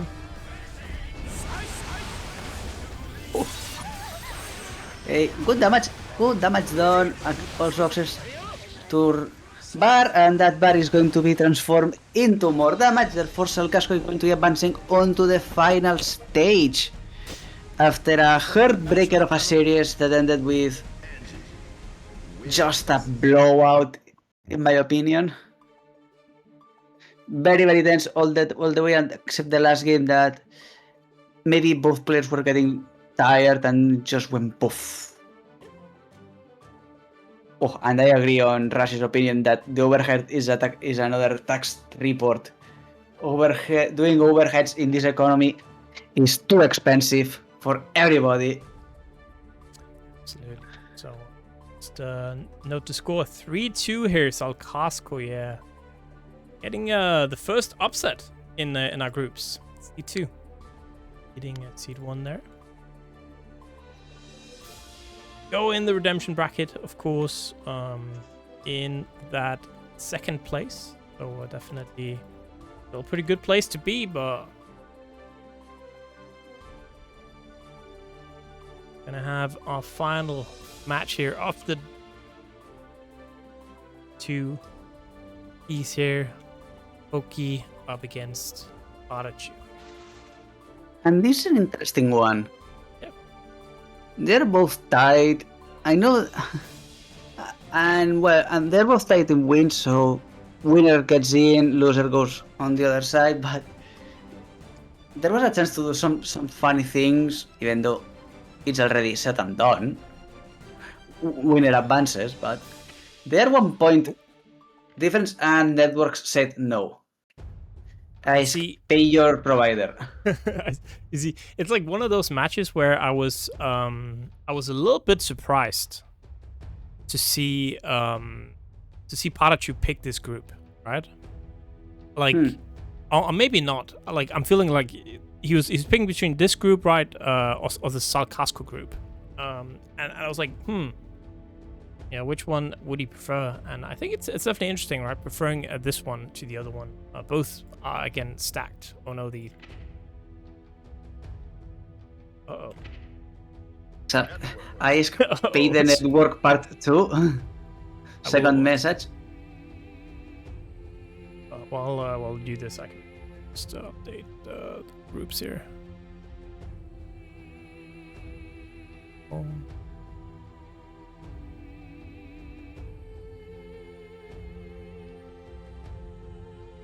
Strive? Don't make me pull up the Strive Earth right now, please. No, I am just get it ready just in case. Send it. Strive Earth confirmed. Strive Earth is confirmed, everybody. Also, you know a funny thing I managed to get my hands on not that long ago? No. It's also very retro. Chat. Almost 30 years old. I'm busting it out, chat. You know what's gonna happen. Oh, the Pokemon prize pack right here in my hands. Oh, talking about Pokemon, I got something better. You got something better? Then... Alright. That's pretty good. But is it gambling? I think not. I don't care, that's a fucking Pokemon Silver. I also have that at home. Oh no. The server's acting up. Let's look at the Pokemon card chat. Okay. I also got Wario Land, which is good. And I have Pokemon Crystal, and somewhere here is Pokemon Gold. Somewhere. Is it That's Steam Pokemon that's dying? Yep. There we go. Count again. First card. Crispin. Ooh, was that an interesting card? Ooh, Crispin is good. Kilowattrel. Okay. Yo, the EX Clefairy? I don't know if that's what. Lily's Clefairy? Oh, that's playable as fuck right now. With the stamp, this might be low-key expensive then. Oh shit. Low-key expensive, I don't know, because the SIR exists, but... We got a little buddy puffin. Also, I got myself sleep then. Emerald, Crystal, Silver, Gold is somewhere around my house. I don't know where. It's the way you say it. I know it's just Spanish, but it just reminds me of Cerveza Cristal. Dude, Crystal is my favorite Pokemon game. It's really good. Mine is so old that has no sticker anymore. We have like some of the bootleg games as well. We have like Pokemon Obsidian or something. One. Like and in that game you like the Pokemon becomes your friends and you have to call them on the phone to let them join your team. If you know what that is, Pokemon Pinball. Yeah. That's bullshit I have from back then. And I also have a bootleg one this is a bootleg copy of Fire Red. But I managed to mod it a little bit into that I put a translation on it. It Works right again. now has a fan translation in Catalan, because I can. Yeah, we laughing on stream. Ooh, What you can do, man? Yeah, we actually got a ban. I hate that word so much. The word "lop" is like I already didn't like the word "slop," and now we have the word "lop," and it's like even worse. I feel like. Wait, did that word get even worse than it was more or less before?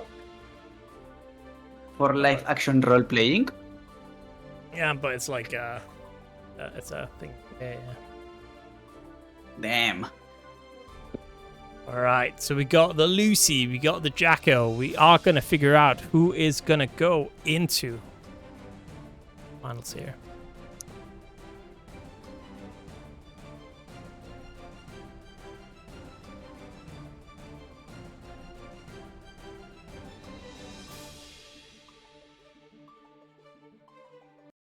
All right, let me look up this Qualifier here. It's good.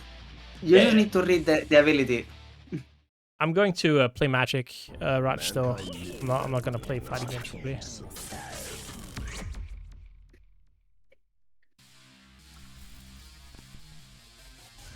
Because, do you know what Dragapult is? I haven't honestly played since Lost Box, so... Okay, and Dragapult is a fucking menace and it's a dragon, so just read the ability and everything is good.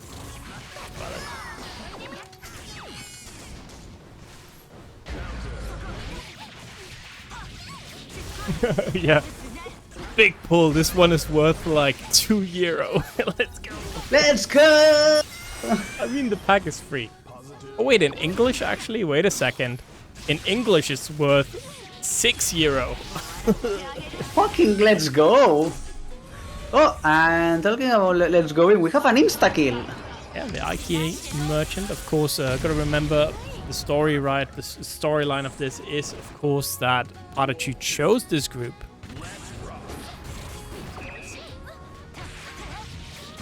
So, knew that Pokke was probably gonna be the final competitor they would be facing here. And saying, yeah, I can do that, and wow, terrifying right now. Lots of pressure, gun beats minion for a while, then just realistically going through it, charge the wire, and just pressure. And release there is the counter hit, another AK, first one goes for PataChu.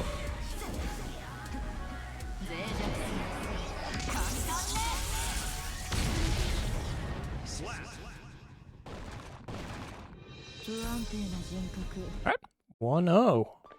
Good stuff there, PataChu.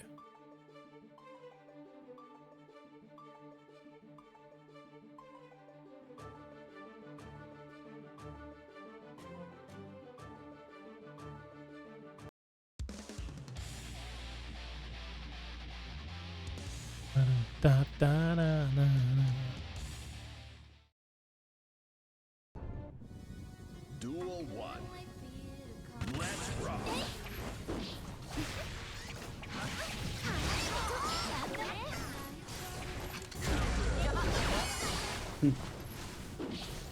Okay, trading a little bit.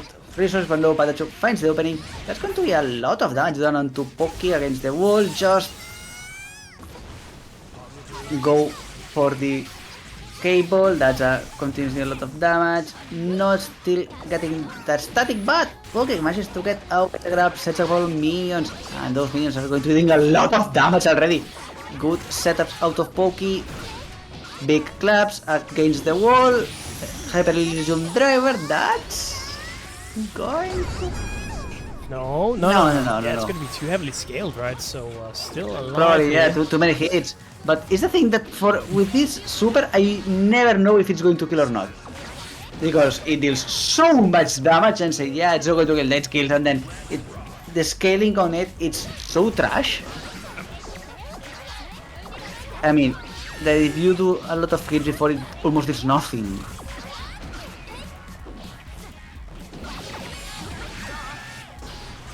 Okay, PataChu gets in, gets a big counter immediately, boosting immediately out of Pokke. Gun beats minion. Tries to go for a run-up play. Good defense, yellow, no more minions in play for Pokke and gets the overhead. Yeah, let me tell you, right? That overhead, if you set up the if you do like the 5p 6p, you set up a very demonic situation when you whiff the first hit of the Rekka. You're like +8 or something in their face. It's quite good. Yeah, quite good. Have fun. That's not something that you want to be, but really good situation. Oh, slightly mistiming that one, but the static is going to be more than enough to get PataChu that kill.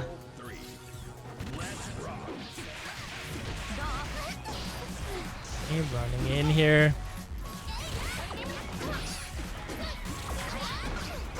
Ah, good defense on PataChu. Okay. It's a grab, but who doesn't need a grab once in a while? He bursts out. Pokke has access to a bar of super, but PataChu just gets a lot of damage. Faster C. The static, that's a lot of damage, but that was too heavily scaled to be of a lot of use. And throw connecting here. Let's see Pokke trying to get a game on the board. Ooh. Minions.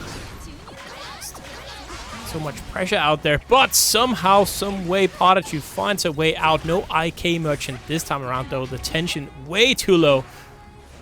Wants to win the old-fashioned way. You're pulling out the gap for this one. Damn. Pulling out the big gun, or the gun as they call it, and well, it. we are going to see the IK merchant, but only with the first hit is going to be enough. So no cinematic. 2-0 for PataChu. Yeah.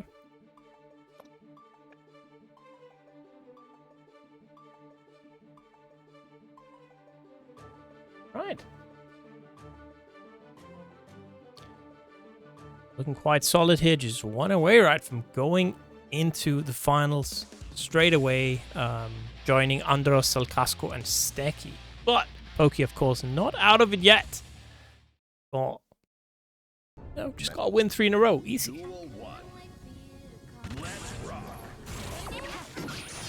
Okay. PataChu, yeah. A good defense on Pokke, they're evading all that sequence, and now cutting a couple of minions, putting PataChu in that corner. And something I haven't seen PataChu using a lot of DP. Now that I say it, I just jinx it because commentators' course is a thing. Absolutely. See the minions here doing so much, right? Keeping PataChu completely off Pokke. Oi. We go 6p, such a good anti-air, and we just got, you know what? Just gonna do debuff, why not? Well, why not? You getting hit, counter hit, and just killed.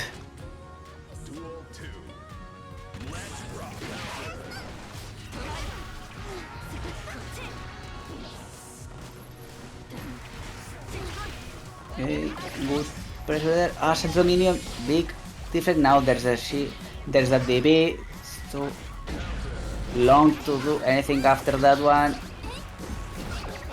On defense, Duty have access to burst, have access to yellow defense for Pokke, and the burst is blocked. There's a minion on screen, but it doesn't matter because that's not the place that going to take advantage of. Pokke onto the corner, minions ready to go, but PataChu gets a hit. So that mono wire debuff going, and Just wants the plus frames from that. I respect that a lot, right? We got a lot of tension here, but somehow Pokke finds a way out, sending PataChu instead to the corner. YRC, let me out, please. I back you. Let me out indeed, and trades with the anti-air, so PataChu set point to get onto the final phase. And the 2H is such an interesting button, right, on Lucy, because it's like the range is kind of iffy, but it reaches so high. So it is like somehow I feel like it's bigger and smaller than you'd think. That's what she said. There you go. Sorry, not sorry. Oh, nice little Aero sending Pokke to the corner. Yep. Charging a couple of haywires and big damage. At the end it drops it. Pokke gets the burst out. Another catch against the wall. Goes for the super. No, too much life to get that IK. But that's going to be confirmed, and there is IK from the IK merchant. 3-0 for PataChu. Yeah, so you know what? Pays off. Yep. Here. Yeah, I feel like 2H is so good if you want to like keep your opponent, you know, if you want to stop them from chicken blocking, stuff like that, you can, you know, just slap that in the corner, bam, we're good.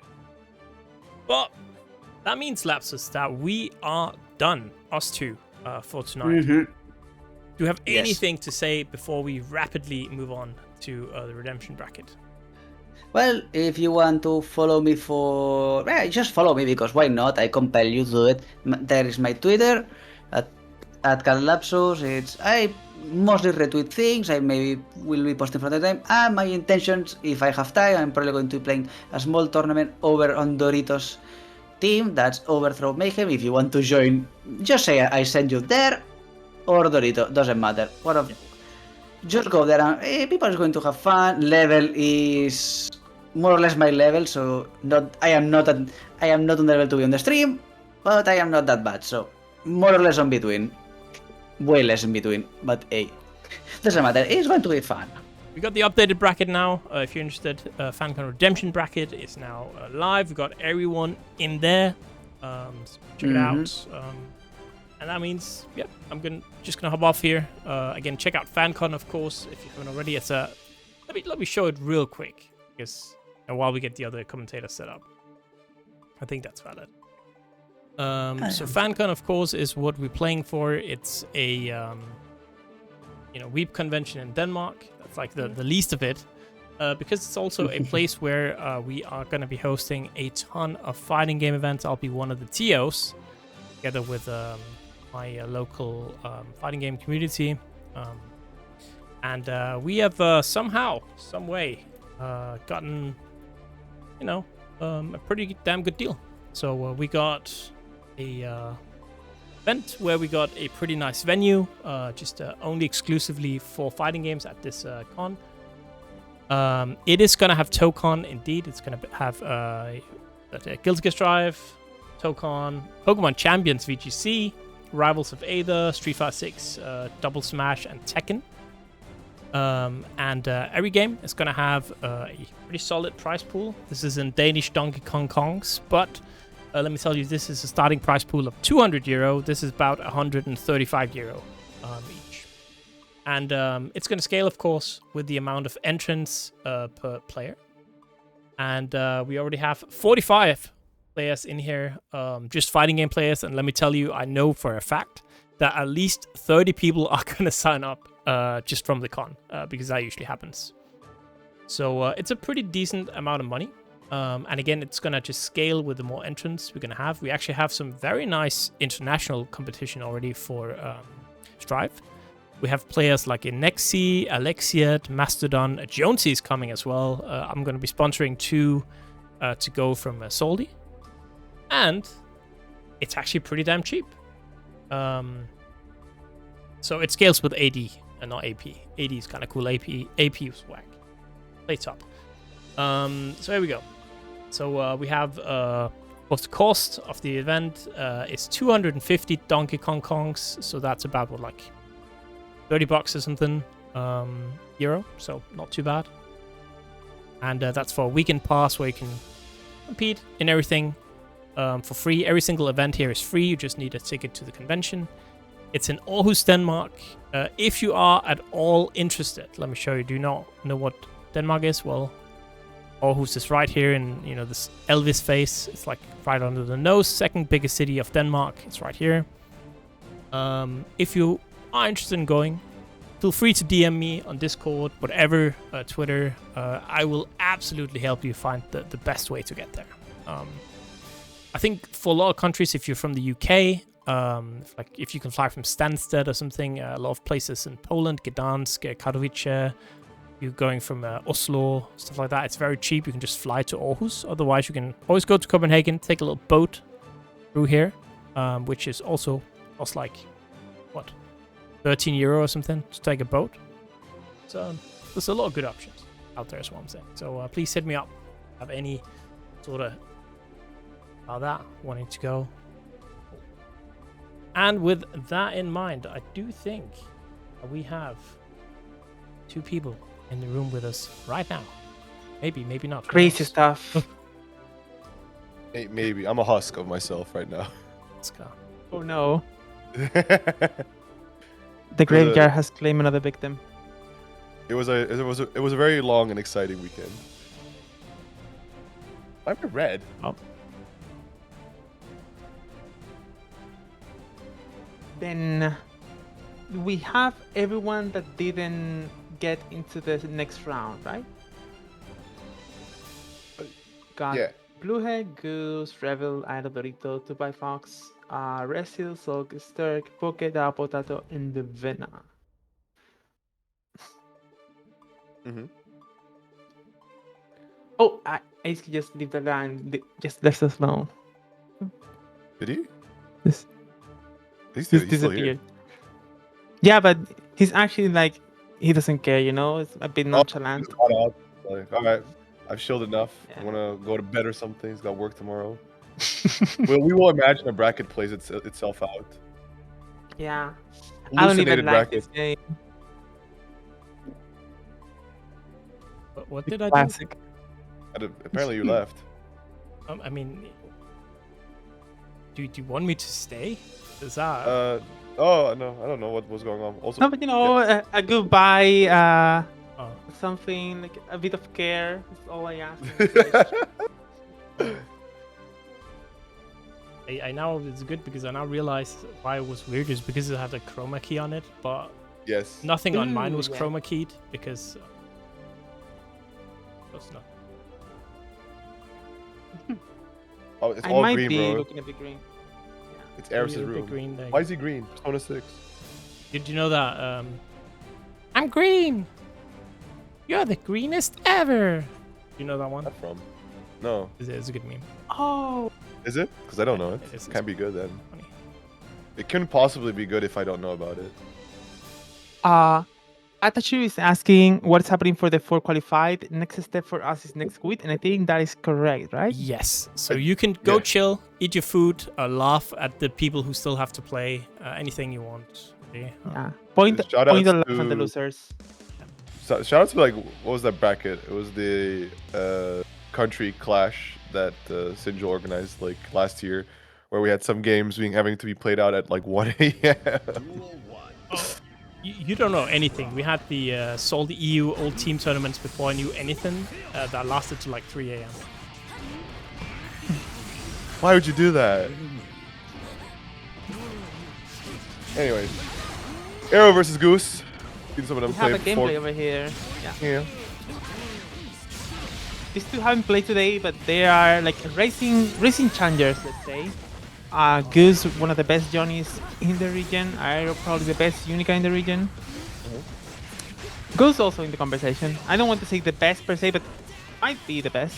And with that, we're heading into the game. Goose already close to closing this first round. Being able to block the high. you notice when someone is really young and those 21 frames are just too slow, and with that, Goose gets the first round. Yeah, I mean, if you still want to compete, there's some standards you have to like adhere to if you want to try and compete at higher level strive or fighting games in general. The overheads, they simply just need to be blocked. Yep. No two ways around it. No other. And more when it's a character like Unika. Oh, I don't know what that DP was, but Goose will take good care of it, getting a full combo all the way to the corner. High-low with a BRC, more, but that was fuzzied with the chicken blocky. Now high left right from Unika, sorry. The mix is not good, the throw isn't neither. Now it's Goose's turn again. Another card, another Jonathan. And break the wall we do. Yeah, pause meter bonus kicking on forward, sacrificing some of that meter, getting plenty of burst off at the trade, but it's okay. We just keep the momentum running. Goose with that first game looking pretty confident here as Aero struggling to get started. Like last time we saw Aero get to play, I believe it was on last week's bracket, right? This, as you mentioned before, a very, very strong Unika player in their own right. Main thing that I think we've been seeing is that it's a very heavy momentum style play style where if that isn't achieved right, like you still have the DP RPS at the back end to try and force for, but hard to say. Hard to say how that plays out if you can't really block overheads. Yeah, really hard. Like she really likes to play on the 6th gear all the time, but we're still on the 4th installment only, so that can actually be bad for her. But now it's still Goose. It's Goose in the loot. It's Goose on the run, on the driver's seat, being able to put all this damage on the wall break. The Gun Deeper is good. No 6P will catch that. As Aero no goes for the full combo here. Yeah, trying to trap Goose in the corner. Unfortunately, the R/Slash is not connecting. Recognizing the situation, attempts to leave there, and now finding Aero backed into the corner. Excellent jump away there, just narrowly avoiding the attack there from Goose. Swap over to the other side. Patience, blocking it out, waiting for the time to strike. Right, RC, we want a little bit more. Drag him all the way towards the corner. And what a challenge. Yeah, decided that time Aero wasn't going to actually press nothing and went for the throw there. Really, really good. Now Aero finding some overheads. Oh, not so young that time. Aero gets around, but Goose is still on full burst. But well, maybe won't last long. More overheads. The red ones are too fast. It seems. No chat. It's the same. It's the same startup. But still, definitely not what you want right there, right, Jacker?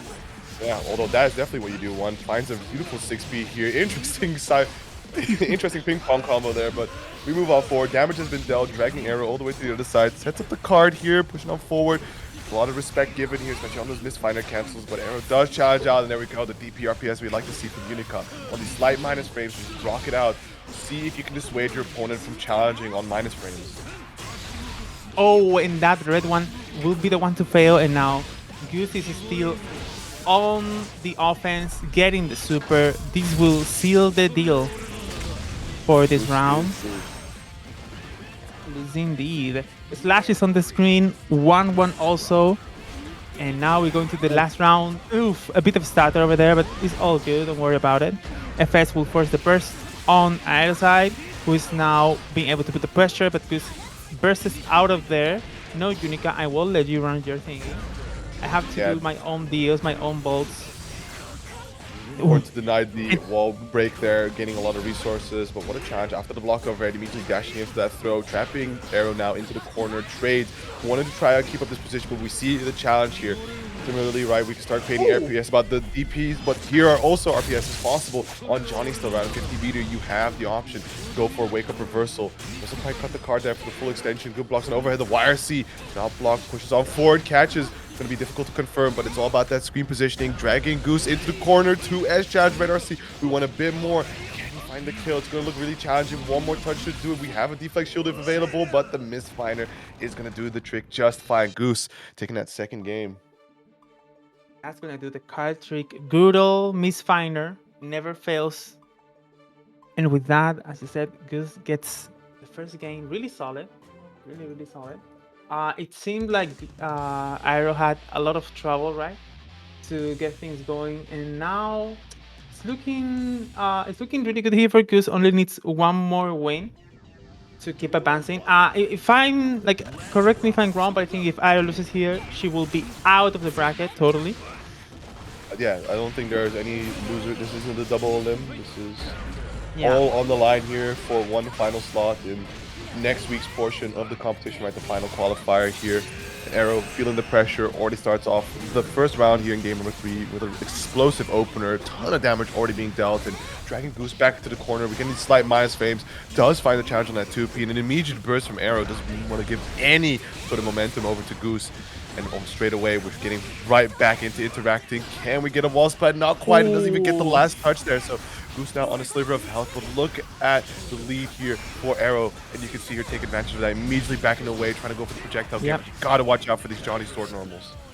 But the JS is good. After all those retreating normals, the JS will be the one to actually close the first round for Aero, who now, as we said, has a long road ahead of her, but may be enough with these gun dippers and everything. But there was a really nice minus, but Goose wasn't fast enough and meets a DP in halfway. Now another rising JS catches here. Goose, who was also trying to do something in the air, but not something good enough. Now Aero is the one running the show. She's able to, the tech throw is good from Goose, but another air JS. This has been going so valuable for her. And it's looking really mighty as well for Aero. We've seen her being in this position in the prior round and how strong the play has been from there. Big counter hit just like that. Aero with a perfect to put a game on the board, sitting here saying we've got a setter on our hand.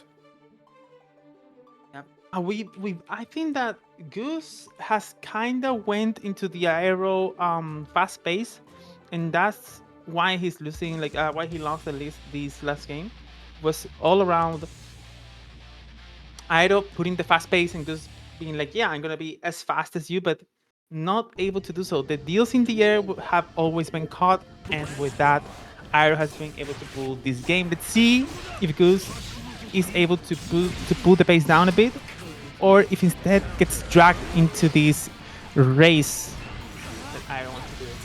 Well, Aero already without the burst.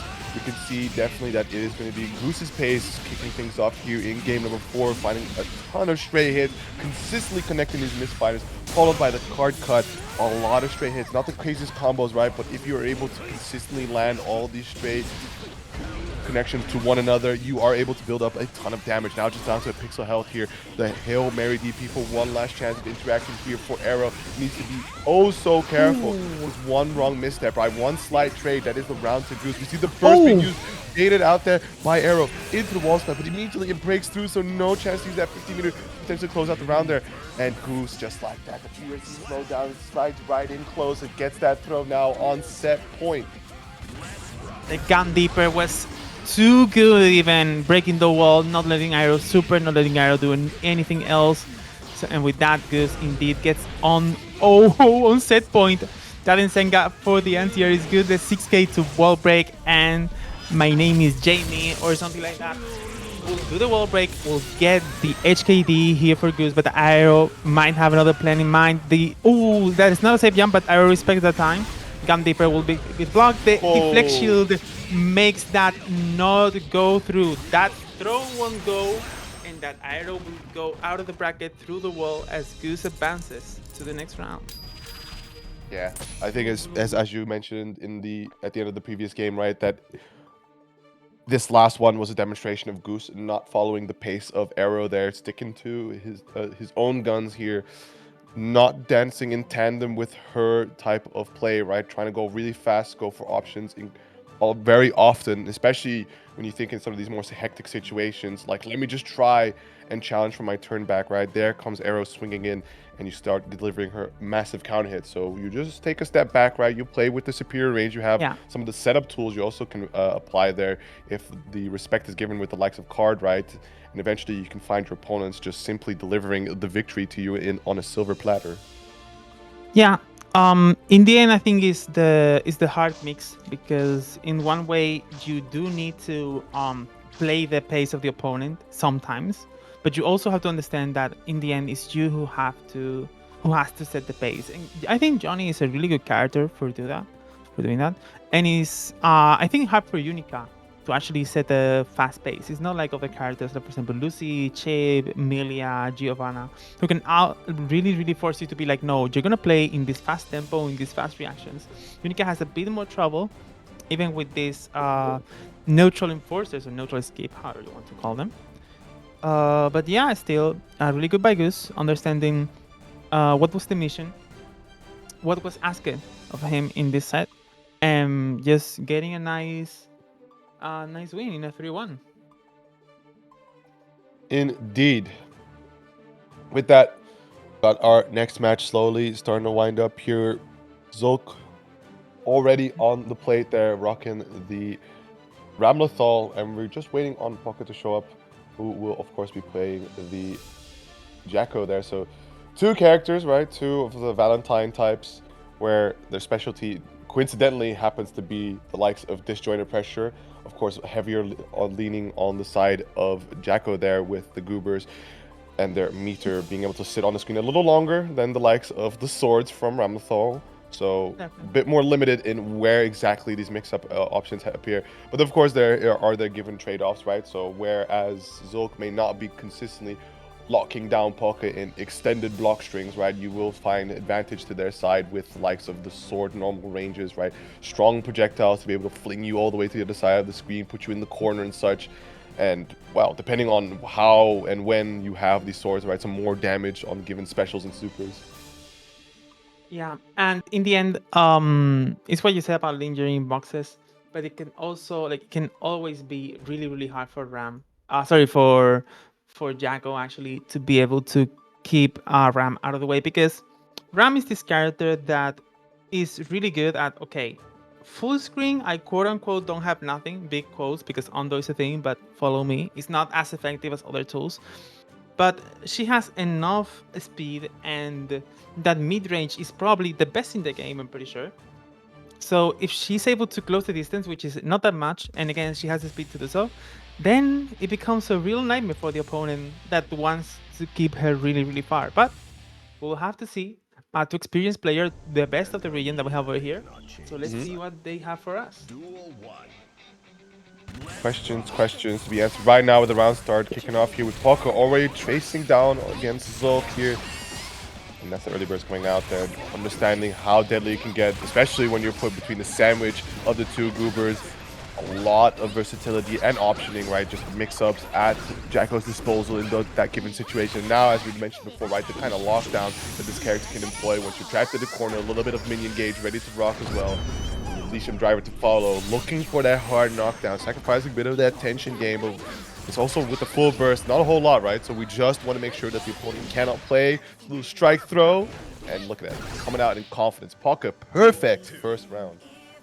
Yeah, I agree with the decision of the super there, not only because of the situation after, but also because Pokke was sitting already at 100 meter. So the next hit with the positive will be probably death with that all extra 50 meter that will be after. So I think it's really good in those situations to just secure a good situation with a good amount of meter in the pocket. But with that, we're already deep in the second round, where Pokke is making a hell for Zulck. Zulck not being able to get out of there any way, shape or form. Won't get the kill Pokke in this one. Wall break will maybe in this one. The 5D is good though for Sol here, as now is them putting the pressure in the corner will be Pokke indeed. Another 5D, Pokke not being fast enough to react to those stab dusts. Oh! But the minion catching your backstab, extra damage. No, it doesn't, but it will be fun. And with that, Pokke gets the first game. I shudder to think if Shaco ever somehow makes it to 2x KO, if they give him backstab damage, give him his passive. Please don't do that. Don't do that, Riot Games. I was also thinking about Shaco. Imagine if Shaco, like, actually that would be quite a cool mechanic, I think. Like, backstab damage in a tag fighter will be like kind of interesting. I'll keep it 100 with you. I do not even want to imagine Shaco, period. True, that's fair. With that, do you want to imagine Ram versus Shaco? Because that's what we have right now on the screen. As Zulck manages to push Pokke to the corner, forcing the burst on this. As now manages to go the other way. Burst is still available for Zulck. when will they use it? We'll have to wait and see. But now Pokke already putting a lot of damage on the opponent. Already this looking point, at almost 30%. Yeah, that's kind of what Zulck was looking for, I assume, right? Just a burst to avoid a given situation, not so much the damage, right? But unfortunately, it's not going to go to full fruition as once again finding himself stuck back into the corner and the YRC baited at the tail end. This is one of the tricky parts about dealing with these characters with disjointed pressure, right? Is that part of what's happening, right? There's a ton of plus frames because they've already committed the action prior to set up for the next sequence of things. And thereafter, they kind of just do nothing. They can sit there, they can down back just as you try one of your expensive system mechanic defense options to try and escape, or DPs even. Yeah, the minions will be there like, oh, you where see me? Well, I don't care. I have mom back there, and she's the one that you should be wearing, and you ain't hitting her. But speaking of hits, this is a lot of string pressure. The risk is a lot actually. So any hit indeed will be the doom and will be the perfect for Pokke, who puts like lightning fast at 2-0 on the scoreboard. Can we get a Calvados gif, even though no Calvados happened? But at the pace that Pokke is playing here against Zulck, this is some genuine disintegration of the health bars here. And really one of those type of matchups where like you have to genuinely sit down and study it through, right? If we talk probably Ramlethal is on the same page. I mean, you should study every matchup, of course, but like if you are without any semblance of understanding how the pressure is sequenced here for the likes of Jacko, for the likes of Zato, you are truly never going to see the light of day, never going to be able to actually press a button to try and actually play some Strive, right? You paid, I don't know, maybe full price when this game came out. Who knows what you got it on sale? But as you can see, right, Pokke understood the assignment picking Jacko says like, listen, this character can let somebody not play for give or take 30 seconds, depends on if the goobers throw the shiesty on, and I can crank risk for free. Ridiculous. Yeah, I don't know if Daisuke is listening or Kay, like someone is listening, but if I have to pay a DLC to be able to play against Jacko, just let me know. That would be great. But yeah, this character just won't allow you to do so. It's like, no, I actually paid for my DLC. I will let you play. It will be a string into string to string. That double AP was good, but the throw after was unexpected, I think, on some parts. Another throw will go in, and now is the festival going in. Yep, the whole festival, protection and everything. But actually, I think getting hit and the wall break happening is actually good because now it's not the demon pressure in the corner, but still is really, really dire for Zulck here. Any hit could close it. Not even the burst is gonna save you from this one. As now, Pokke running against you. The gold burst is there, and this is gonna be never mind. Zulck getting the throw there. This could be never mind. Okay. It goes so fast, yeah. Pokke with the final back throw incident there, just to clean it out. 3-0 lightning pace here. A little appreciation from the TOs. I respect that, but definitely one of those situations. Unfortunately for Zulck, really couldn't find a heads or tails through this matchup. As soon as Pokke got that first interaction, right, that first win, it looked like effectively the end of the round. You did manage to rotate some options, right? A burst, a YRC, although one of them got baited quite painfully so. But on the other end, right, when they did manage to actually start getting to play some, you could see, the Ramlethal gameplay. You could see a little bit of Guilty Gear Strive rounds being played out. But ultimately, I think there was a severe matchup gap going on here, which I can't even begin to explain myself yet. This is, it's just one of those where you have to find your nearest Jacko player and be like, explain it all to me now. Yeah. As you said, like it's one of those matches that you need a Jacko player to be like, okay, so when I press here, you are screwed. When I press here, you can IB this, and if you IB this, you can kind of do something, but then if I do that, not really. If you IBFD, you're just giving me more plus frames, and you are starting to wonder, like,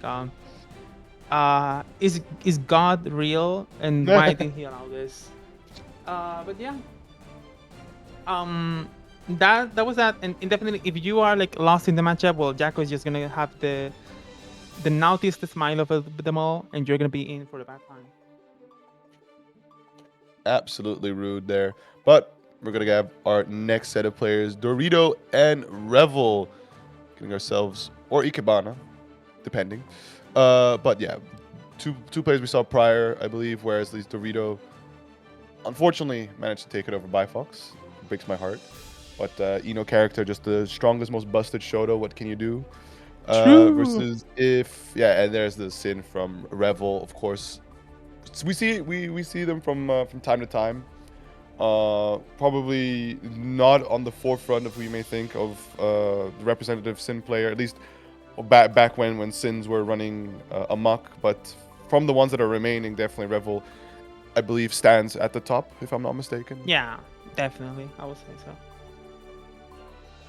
And as you were saying, Ino, the true Shoto, or Akuma, literally, strike throw, and that is what Dorito is going to show us. Obviously, no mix, no high lows, nothing like that. Hover is just regular footsies. Don't worry about it. Well, it's demon flip, right? Yeah, it's demon. It's demon so, flip. okay. Yeah. And It's the common demon flip. grab, like on the super, is Exactly.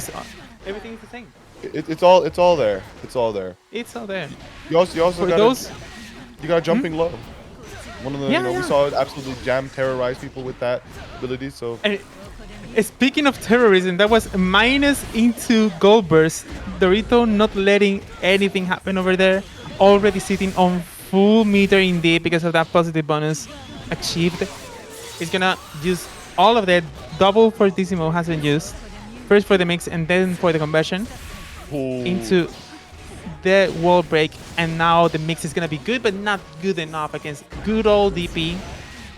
But Revill won't be enough in that one.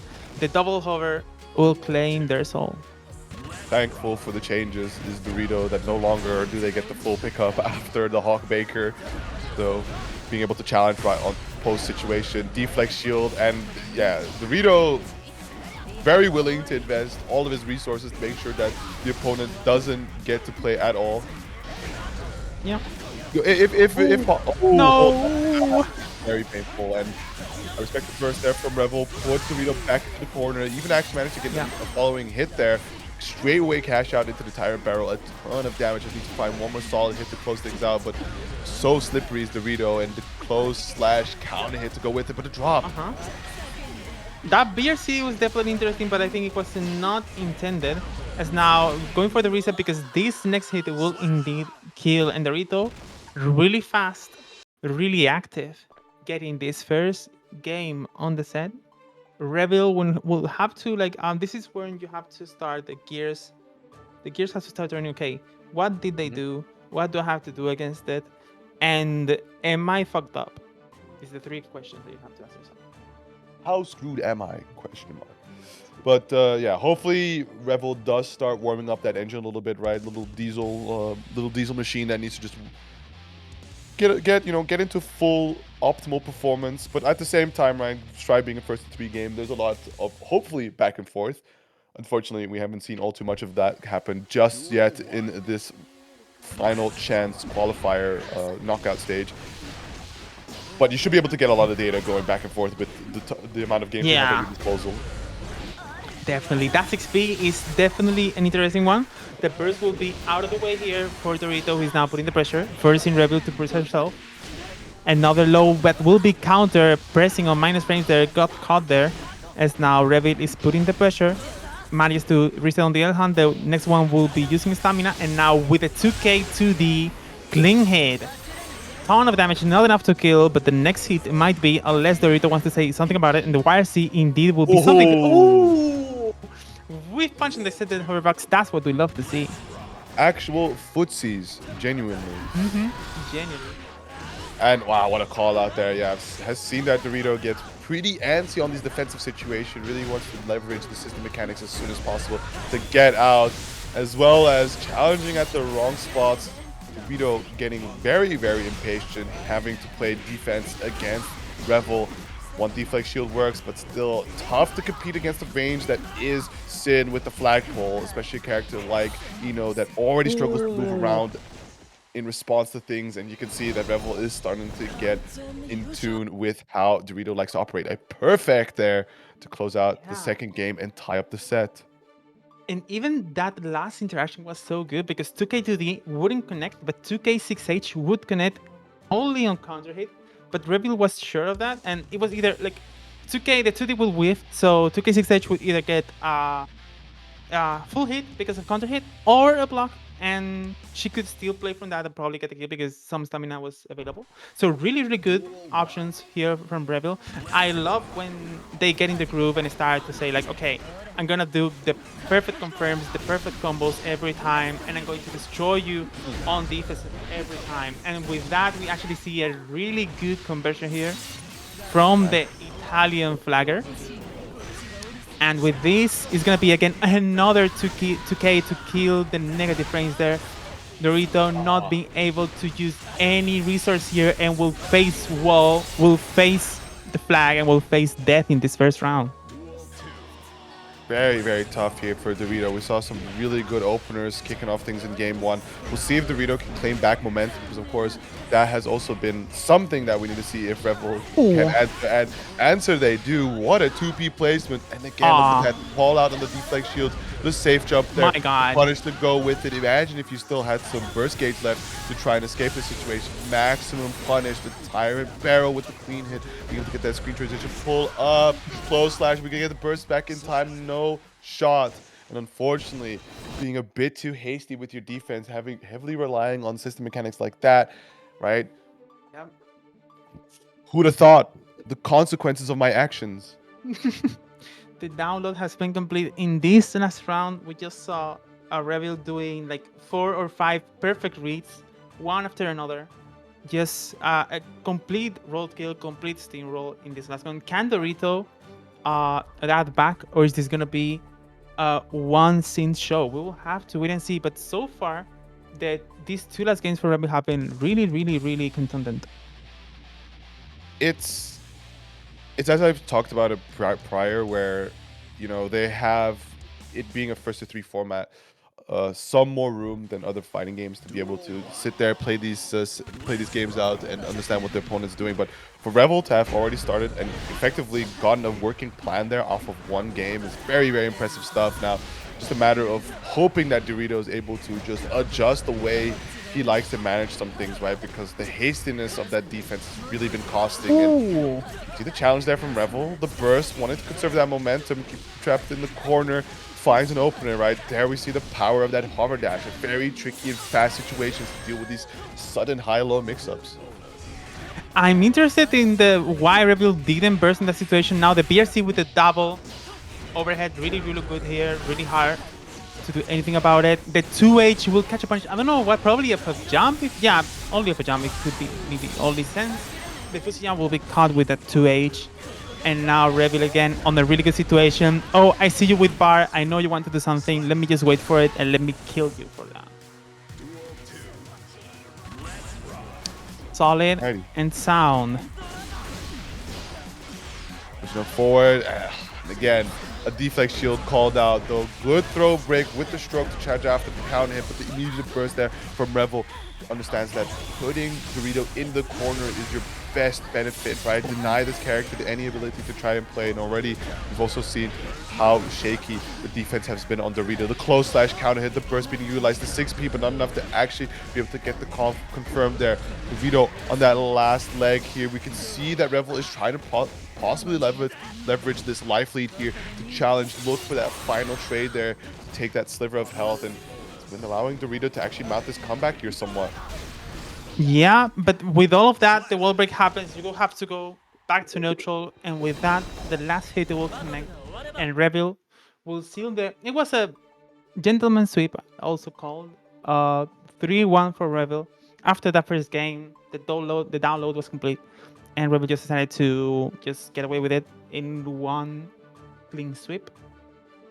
And with that, Revill would advance to semifinals as Dorito falls out of the bracket.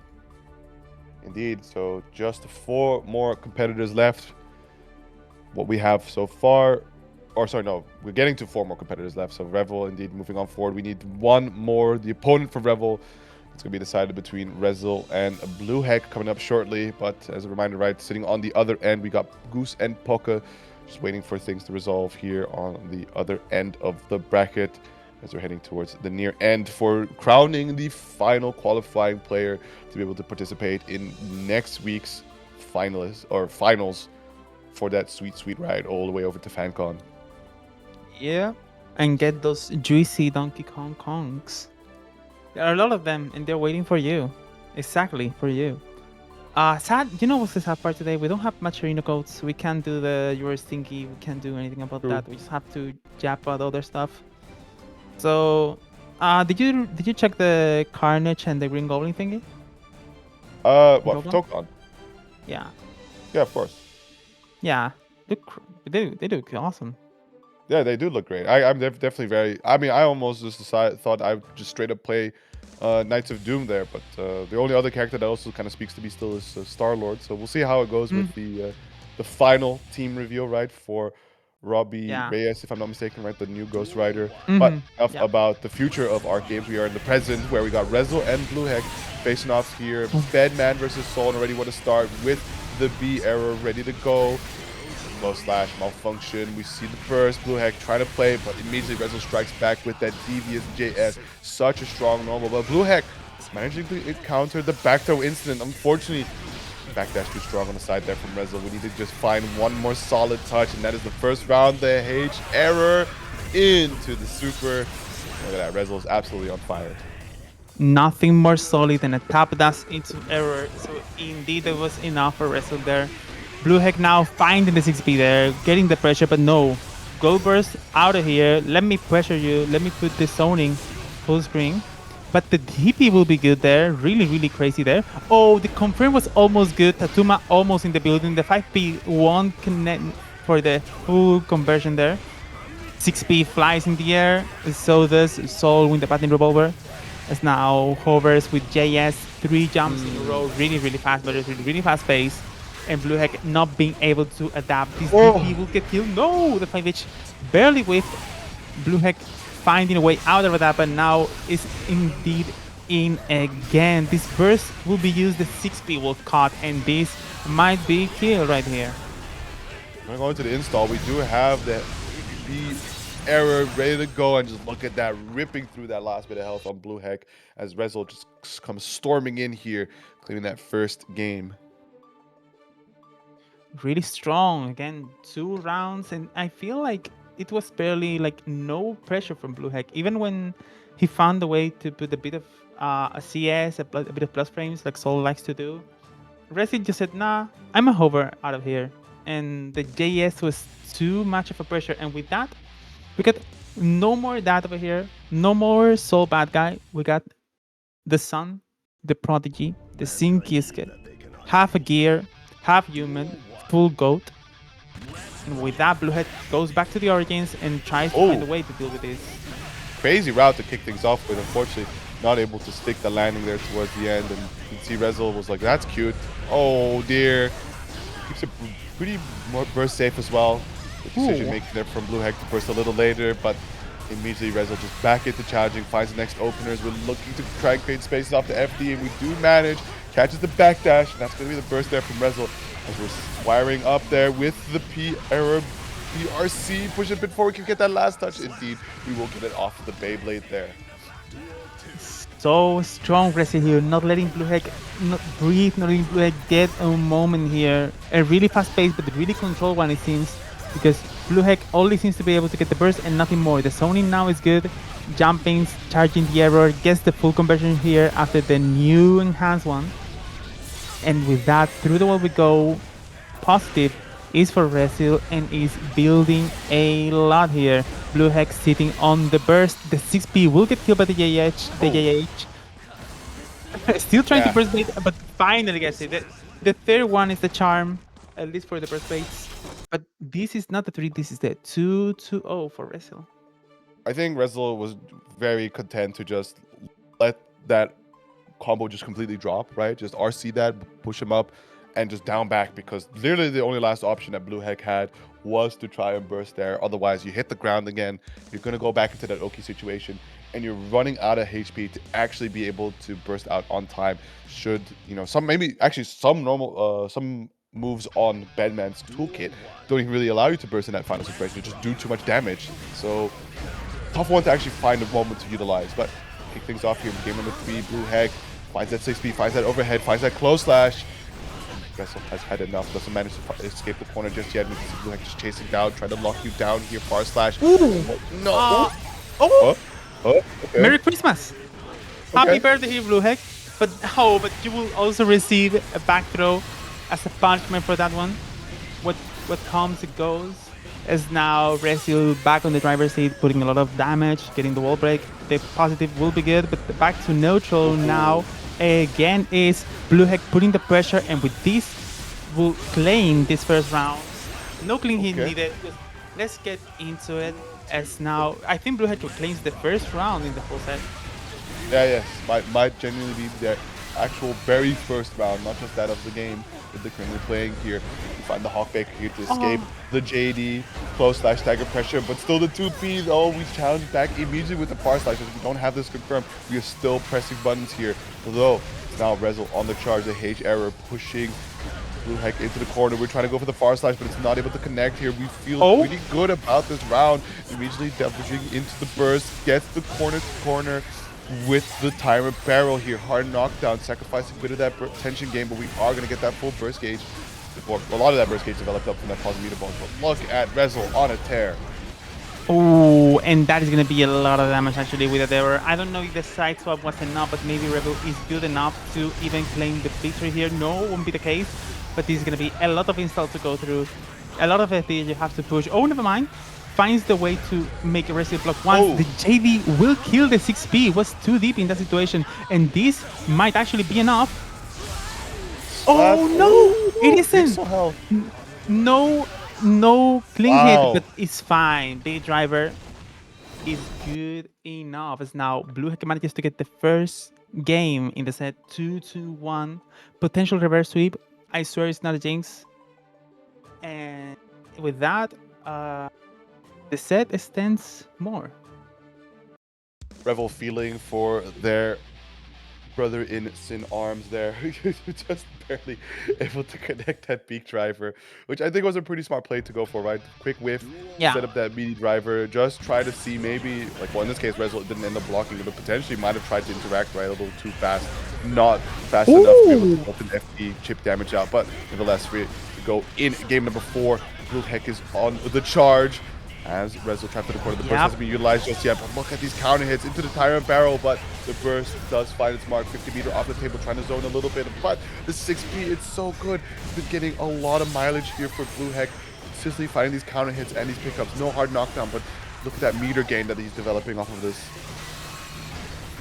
Really good run up 6P so far, and I say that unironically, really good here. To find ways like, no, you won't show me. I have places to be. The Gazelle step raw to try to get some space, but his space will be actually during the corner as now Resil tries to burst bait, doesn't get it. The YRC will be good on Blueheck's side, who's now wanting to put the pressure on Resil, but Resil finding a 2D, getting into the install. Burst is available. But will be able to use it? No! The Aero just deals too much damage and kills from, I think it was 20%. So yeah, Merry Christmas. Error on install. Yeah, good luck surviving that on a straight hit.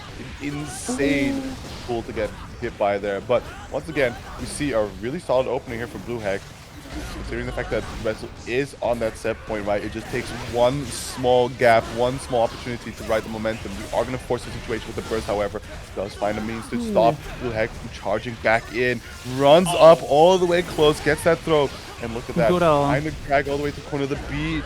Error, but dive kick into Peak Driver is going to work out here for Blueheck. It's going to work out, and so is the super.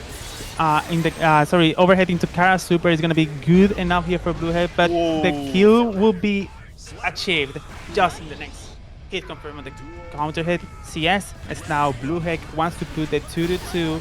Resil is still on set point, really scary. Blueheck not finding the 6Ps, actually finds a bomb in the way. Then has Error too, as now Resil is putting the pressure and the damage in the corner.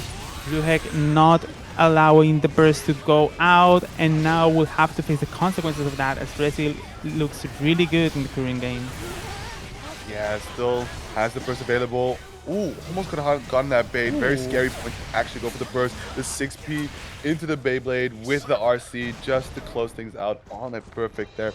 Resil does not allow this to go the full distance. Instead, going to win it out 3-1.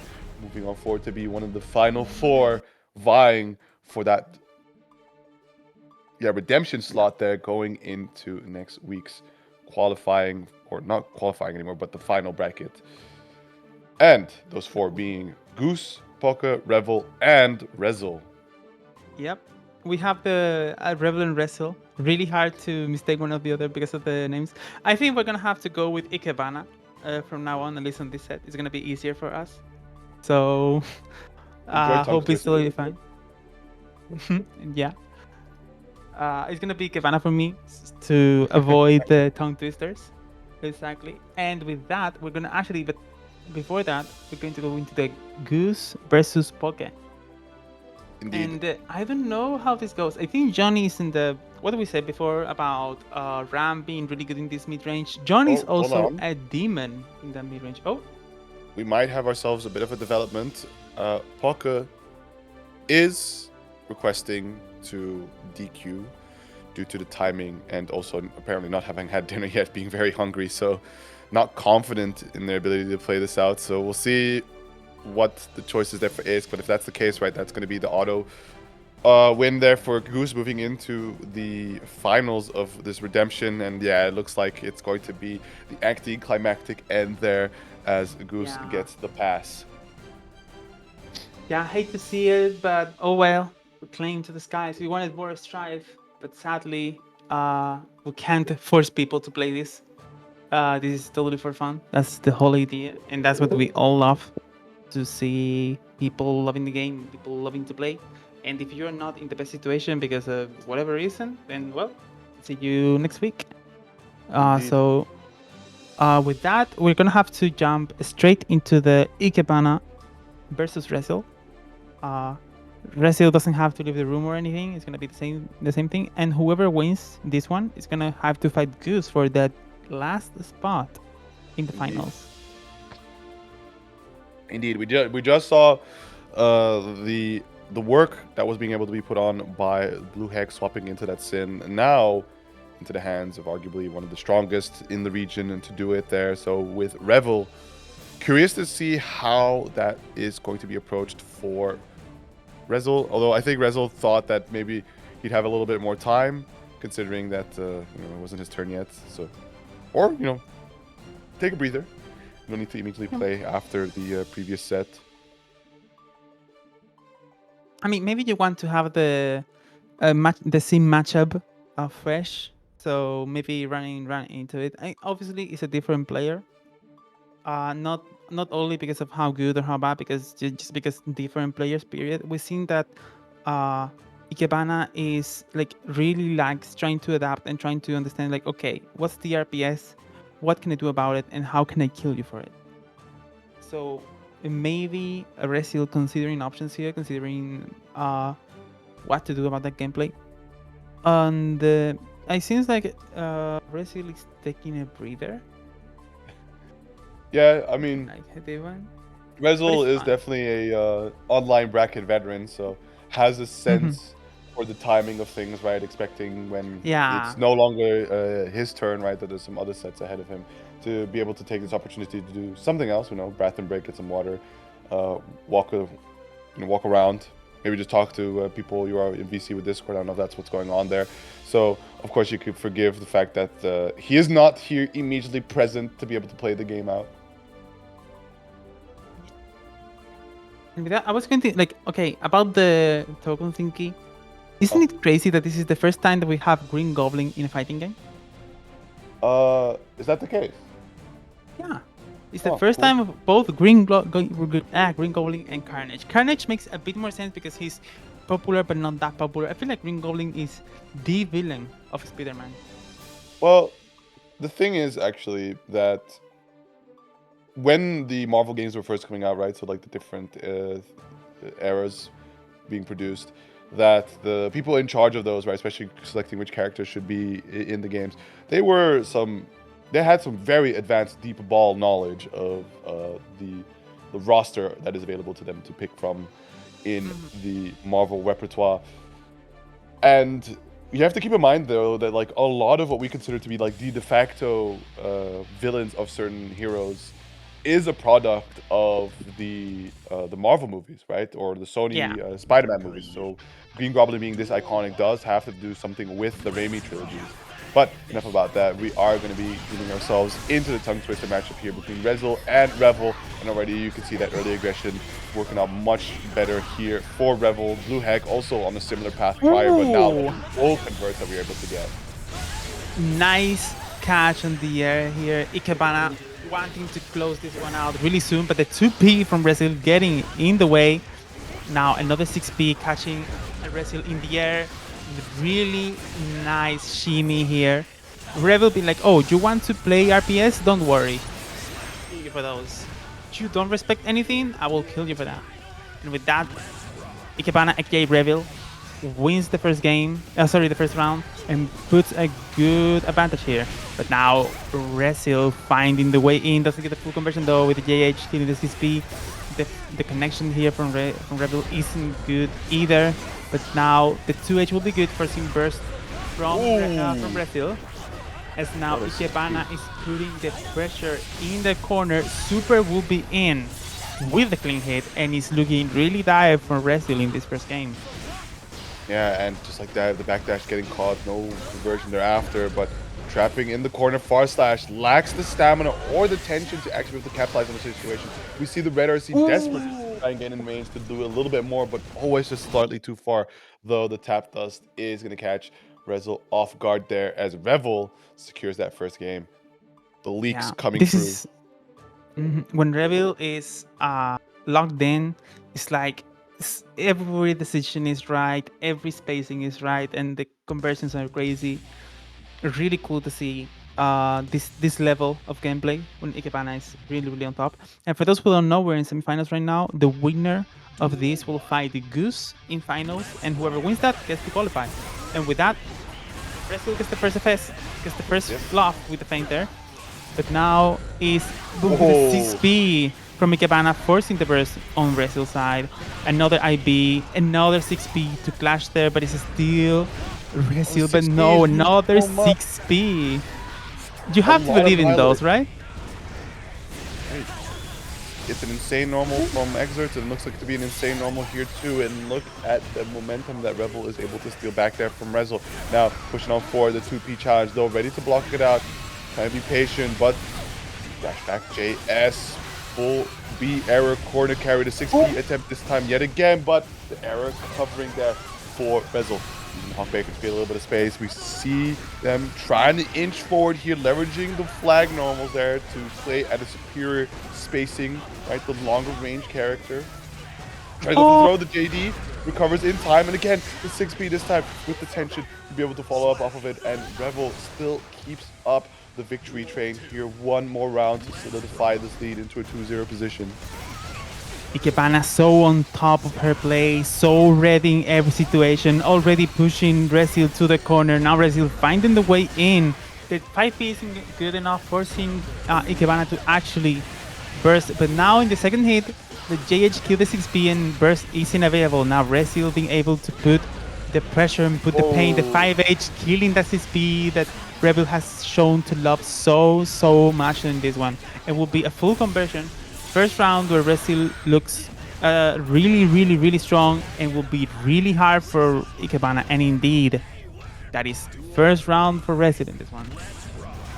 Yeah, looking at this going next round, burst case situation, fully charged up there for Resil. Revill a little ways away, but not too far. But look at the momentum, right? Already taking a ton of damage. We're getting really close to that wall break as well, so that positive meter motor should be kicking in very shortly. Revill looking to deny that situation, goes for the burst, gets the jump in, but not the full extension. IB close enough to challenge at the very end of that string there, and we see the burst come out there from Resil, being dragged to the corner. The West counter hit. We are going to go for the time barrel. We want this hard knockdown. We want this positive meter bonus contributing towards the burst gauge. Unfortunately, sacrificing that tension build. The 2S connects. We just barely have enough stamina to get a little further, but not much more. We need to find that final touch.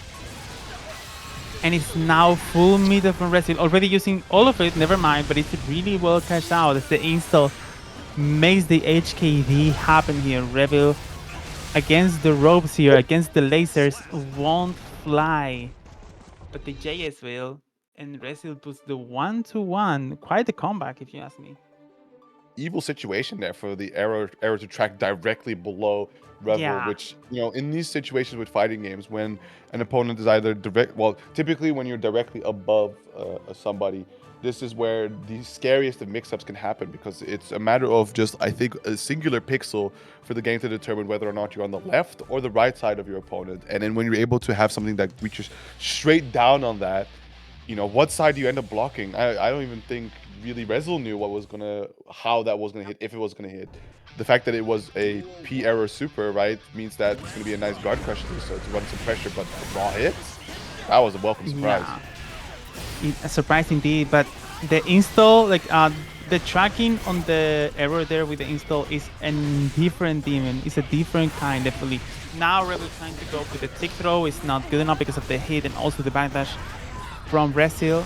Another backdash is there, the counter goes in, and now Resil forced to burst, really good burst there. But will go into full conversion here. Won't need more stamina, and don't even use the super there. Interesting decision. Don't think that is a bad one. But now Revill having to fight through neutral again. The 5P is good, and will push through the wall this time, because now he's sitting comfy on the extra 50 meter. Note that only needs one hit, but Resil won't allow it. Will get the 2P out of there, sitting on 100 meter now, really comfy, as now gets the hit, goes for the RC, charge that, full conversion over here for the frame. As now Revill is looking dire, but pushing slowly but surely Resil to the corner. Install will be used, and what can we expect here? Oh, that malfunction. The bomb head comes out. A whole lot of frames. Trying to go for the throw in the confusion of the explosion. And Resil does opt to burst. Revill not with a lot of health left to work with. But listen, if you're able to secure this round right, that's Resil without the burst gauge. But it's not going to be enough, though. That being said, right, it is still Resil that had spent that burst very late in that previous round. So if you're able to find a hit here, you're able to guarantee yourself a lot of damage that is uncontestable. You can see both players already trying desperately to get control of the situation here. Off of the float, it is going to be Resil pushing forward, but that 6B does connect. Which you're not going to get them confirmed, but gets close enough to maintain control of the pressure game. With now Revill being able to put that pressure, as to say, don't know what will get not enough, but now 100 meter will go RC into super. Their stamina should be building as we speak. Maybe, yeah, indeed, slowly but surely building over there. Won't get it. Oh, will get it just enough for the extension there in the stream, but it won't be enough to get to open Resil, who is now actually opening up, tearing Revill upside down. Now with the RC first baits, and puts the 2-2-1 on the scoreboard. Scary final situation there for Revill, because I mean, as cool as the burst baits are, sometimes they get handed in on a silver platter, where the situation really doesn't allow for anything else, right? Like if you don't burst there, that's the round. If you do burst, well, the opponent's simply just expecting it, right? The next touch will take you out. So, what else can you do? Maybe you catch them being a little too antsy, right? A little too nervous. That it might just work, but that's how it goes, right? Damned if you do, damned if you don't. Now Resil, though, one game away from meeting Goose in the finals of this Gear Redemption bracket. Starting things off, both players. Yep. A little bit of pressure to try to push towards the corner. Waiting for the first hit to connect, as Revill does find that 6B, chases down. Cold burst. I do not want to see this level momentum. Oh! Really hard moment where the enhanced projectile isn't good enough, but then now the full conversion here from Revill. No, the 5K whips is not one. And now Revill having to do nothing, actually, just get the reversal in the face. No stamina available still for the Italian player. But now the super will be available. No clean hit, no need, just need the HKD, just need the pressure. As now Revill putting the pressure in the corner, but no, the JH will kill the 6B in that situation. Not fast enough here from the Sim player, but the DP will be good, will be deep enough. And the 6B from Resil got the tongue twister there. Actually, maybe sealed it in this one. Yep, indeed. And now set a point here for Resil. Yeah, Revill conserving that burst gauge, understanding that this is going to possibly be their final chance in the matter, so you need to have every tool at your disposal to make it count. You can already see it being leveraged here. The screen position is a little too good to pass up there for Revill, so utilizing it to keep control, the throw with frame kill, funny as always. A little different from the style that we usually see from Revill, who likes to just fly into the sky with the JPs. Kind of missed that, but it's all right. Everyone has their own kind of frame kills, and that reminds me of PataChu. Always a crazy frame kill to have there to throw with. But with that, Revill pushing through the corner, now needing one more connection probably, maybe two. Oh, this one won't be enough because of the meter build. As now the YRC will be baited, gets the round, wants to push this to the 5th game. Can Resil do anything about this and close the set here? And now the 5P is good, but doesn't go into any connection. The JH will kill the 6P here. Now again, Resil putting the pressure in the corner. The errors are good. The errors are flying. So is Bedman. So is the frame. Run up. Oh, it doesn't go into throw. Goes into the CS, but it's still blocked by Revill here. Really good defense so far, but look already at the HP. The top dust is good, and now it's looking really, really dire. 10%, 20% maybe. What can we do here? Pushes in close immediately, understanding that Resil did have that H error stocked up prior to the wall break situation there. But it's going to just be the run-up throw there, the one thing to do that denies Revill the access to the burst there to try and survive. And it is going to be Resil moving on forward 3-1 to face off against Goose in that finals in this redemption bracket, right? Looking to take the final slot in next week's playoffs. And that's one of the situations where Gold Burst can shine so much. We saw actually this weekend, sorry, in the SUP tournament, the Korean Gold Plus, we had Seon-min just always doing run-up Gold Burst when in low HP, which is honestly a really valid option. Will cover too much and will put you in such a winning situation because of the OK that you get, and because of the positive, which is everything that you want right now, instead of a burst on 10 HP that is not going to really matter. But yeah, with that, we have to go straight into the finals, straight into this Resil versus Goose. Who do you have? It's actually interesting here because unlike other regular brackets, right, we don't have a loser side to this. It's all been one and dones. If you lost the set, that was it for your run in the redemption. So same goes to this finals, right? Neither playing coming in from a winner side, meaning that there isn't a winner side advantage. We only have this first to 3 here between Goose and Resil for a final spot there in the playoffs next week, as we're going to kick it off. Both players rocking the white on their characters here. The backdash to the concession early there from Goose, and a fine opportunity to create a little bit of space, play for the longer range normals, but it is going to be Resil bullying them in towards the corner of the burst there. Get away from me. Get away from me. The misfinder is not good, and still is wrestling the pressure. The 6P is not good. A lot of misfinder cancels, and there we go with that gold burst there. Goose wanting to put the pressure and wanting to put the pain here on the bed frame. Do you bleed is the question right now, as the iron bursts out of the bed frame right now. Resil having to be pushed on the other way of the screen. Positive still available and rocking for Goose. But now is Resil the one that wants to put the pressure, wants to put the pain, but Goose finding another deal. 6P into Beyblade won't be good enough. The deflection will cut Resil, but still the bed is relentless on the pressure. But the 6P is good enough. I was going to say the Goose might be able to escape, but no, the pin will catch there. The pin will get another victim. But now Goose being able to find the misfinder, putting the pressure, putting the ball, putting the deal, but it's not good enough. And what about this deal? Throw, RC, charge dust, and into the next round we go. Very, very tight between these two, but yeah, as we've seen prior, the timing is going to be very, very clutch for Resil. Wow, what a fadeaway there. The misfinder backdash, able to get the gold burst to whiff, and still though able to get a punish despite how quickly he could recover. Pressure that Goose is putting on now here, keeping Resil trapped in the corner. You do not get to leave. Try to float as you might. The 2P might have been a little bit of a misinput there, and immediately will cost Resil The Joker trick coming out for the wall break, getting that hard knockdown, pushing on forward, and we're looking to secure the speed position yet again, but the 6P challenge is going to work beautifully into that JD, although not a whole lot off that counter hit as expected. The H error not connecting.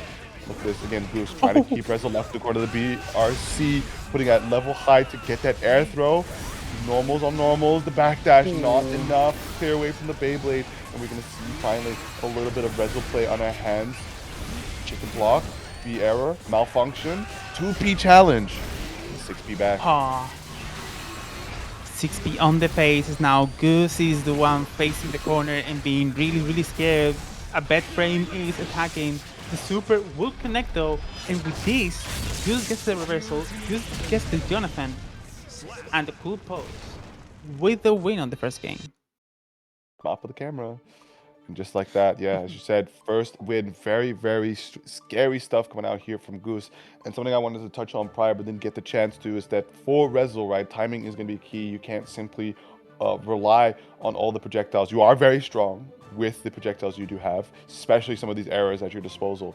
But one well-placed misfire, right, just cuts clean through all those projectiles, counter hits you, drags you all the way into the corner, or far, close enough, and you can see what Goose can do when there is a little bit of corner pressure at their disposal.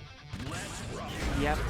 And Goose plays a Johnny that I like to call the blackjack, because if Goose deals you one card, it's fine. 2 cards, you stop. You start to wonder if that is good enough. But the 3 of the 4th, you know that you are doing a bad play over here. As now Goose is already being able to put Resil in the corner, getting ready for those ball deals, and indeed one deal goes in. Let's see if we have another one. And Senga will be actually the card that you dealt with, but never mind, you have another one back through into the super. I'm not sure this kill, I think it doesn't. Johnny Super does have a lot of damage on his name, but definitely not enough. Never mind, really far from there. Goose is still wanting to put some damage, and the Misfinder catches their mid there and puts the first round on his belt. Wow, what a reach on that 6P there. Malfunction now, Resil talking, but the 2P challenge, one button, unfortunately not able to get the follow-up thereafter. And again, the 6P is doing a lot of work here to be able to use that upper body info, challenging against some of these longer sword normals that Johnny has, with the likes of Far Slash and Heavy Slash here. But look at the damage on Resil's end. Able to deal more than half already gone from Goose. No hard knockdown. Goose not having the super there. And we are going to shoot the J here. The reversal once again been working out so wonderfully here for Goose. That being said, has a lot of health to get through here before this round is considered won, before the game is even won. But now it's Resil with the second double dash actually getting the damage here. Goose decided not to burst in this round. We'll save it for the next one. As we head here into the third round of the second game, Goose wanting to put the 2-0, Resil wanting to put the 1-1. Misfiners being such a good value here for the Cowboy Samurai Pirate. As this last one actually gets the SKD into full pressure. One card for you, the YRC will kill it, but it's still turn for the Johnny. The way that happened. As now it's gonna be another throw, another deal. No, never mind. Overhead, another jump, and now this one will be almost at that sentence. Positive, full burst, and almost JS in the counter hit into the kill as Goose puts it 2-0 in the scoreboard. Yeah, Resil does seem to be struggling here quite a bit, possibly even panicking, as we saw, I think, pretty catastrophic misinput happen prior, where not only was the deflect shield utilized, so that's 50 burst gauge down the drain, but the YRC to follow up afterwards. So a ton of what could have been very useful to mount a comeback was spent all in one go. And now Goose finds themselves one game away from securing that final spot for next week here. Kick things off. Already the early burst coming out from Resil has seen what kind of momentum Goose can cook up with if you give them the chance. No races, no nothing. Goose can end it all over here. But Resil, a long road ahead of him. Will be hard to find it, but with that, Resil actually the one on the driver's seat, putting the pressure. The ball deal will be good, but not good enough, as Resil is still the one pressuring into the corner, sitting on full meter. 2P mash is good, and then back throw after the mash, and another throw. the overhead is too slow, but the second one is fast enough to catch this. As now Goose wanted to turn things around. The Beyblade on the air will be good. The tap dash will connect, but won't get the full conversion. Goose really good on the high-low blocking. And this will be not enough to kill, I think. Well, might be close. Not enough. Goose on a sliver of health. Johnny too chunky. The 6k, shout out to Evil Burger, is good there. The gold, sorry, the yellow one was good there from Resil, who pushed the first round in this one. Yeah, can Resil actually bring it back? Can Resil take it home? Put one game on the board. The early burst utilized here by Goose doesn't want to allow any sort of momentum over. And just like that, the misfinder, right, cutting right through the error projectiles. The JS does find its mark, but not enough to actually get the conversion going. Jumping away from the H error. And look at that 6P, stop it with the 6Ks. What evil pressure, what evil mix-ups is that? Goose not ready for the more esoteric routings at Resil's disposal, who is really delving in deep to his bag of tricks. Try and mount this comeback, right? Try to get a game on the board as soon as possible. Goose not a whole lot of stock left. Oh my god. Immediately the B error close of dragging Goose all the way close to the other side, getting that explosion to break the wall with it too. Now to a pixel health and burst. So difficult to find a function here. Maybe, like you said before, an angle to use for an IK or for gold burst. But yeah, just the health lead for Resil emboldens him on the gamble. The 2P being pressed there. And the game is going to be secured. Currently 2-1 in Goose's favor. Error with Beyblade breaks the wall with the install leads to HKD, and Resil just jumps into forcing error and the install again. Just wall breaking directly, almost killing Goose on the spot. Yeah, that was, I think, the fastest 2 wall breaks that I've seen in my life. But yeah, with that, Resil putting the first game. But now Goose wanting to close this still, not wanting to let that reverse sweep happen. That's something that you will hate to see. But Resil loves the hate. Resil loves to be hovering. And with that, we're going to be into the no burst situation from both players. Now Goose wanting to be the 2H. Misfinder is going to be minus 15, but not minus 15 enough to be punished. Good conversion here with the super, as now Goose sits on positive, but already 50 meters as well on the tension side. 2S looks good. The misfinder immediately with the RC is going to be enough. The Sengo will do it. Goose does find themselves here on that set point, right on that qualifying point, that last slot, or hopefully for next week here. Things off that JK, not enough to get a conversion, but the far slash counter hit immediately. The burst there from Resil running into a few projectiles, but the misfinder trades are working out quite nicely here. Just dancing around one another, but it is going to be the JH straight into the throw. Malfunction, the block, the defense, the patience here for Goose, trying to find an opportunity to escape the deal, looking to strike back down to the ground, and what happened there? The pin wasn't good enough, was too close, and Johnny was able to punish just with the throw, since that is a -6 if I recall correctly. And with that, we're going again into the Johnny blackjack deals. Too many for my taste, sorry. I will get out of there. It was just the same. Who's now sitting again on 100 meters. We'll block this one, and this can bring big pain. Indeed, the install will come. There's going to be a super wall break. No, never mind. It's going to be a reset. Because once you end it in this corner, you will perish here. Oh! No! Back throw! Your install is useless here. You have no power over here. You will get back thrown into death. Welcome to Street Fighter 6. Hope you like Akuma. Goodness. And with that, we have a winner of the redemption bracket, and we have someone that will go in has actually qualified, which is Goose. Resil, good strides, good rolls, but wasn't enough to get there. What a crazy play there during the install super to opt and try and go for the back throw, looking to make something happen. I mean, I think that's also, if you just could try to take that situation lying down, right, look through it to be too patient, see if Resil just concedes the pressure at some point, you will inevitably end up losing. So might as well take this opportunity, which could be a given loss, to maybe, hopefully, have something happen where you do just find that reversal you were looking for. In worst case, you know, Goose was up around, so we can go into the next one still with a burst available. So the situation wasn't too entirely dire on a macro scale. Yep. But oh well, back throws happen. They will kill all your momentum. Goose was ready for that. What is there to say? As we said before, Johnny was dealing too many cards. That was definitely more than 21.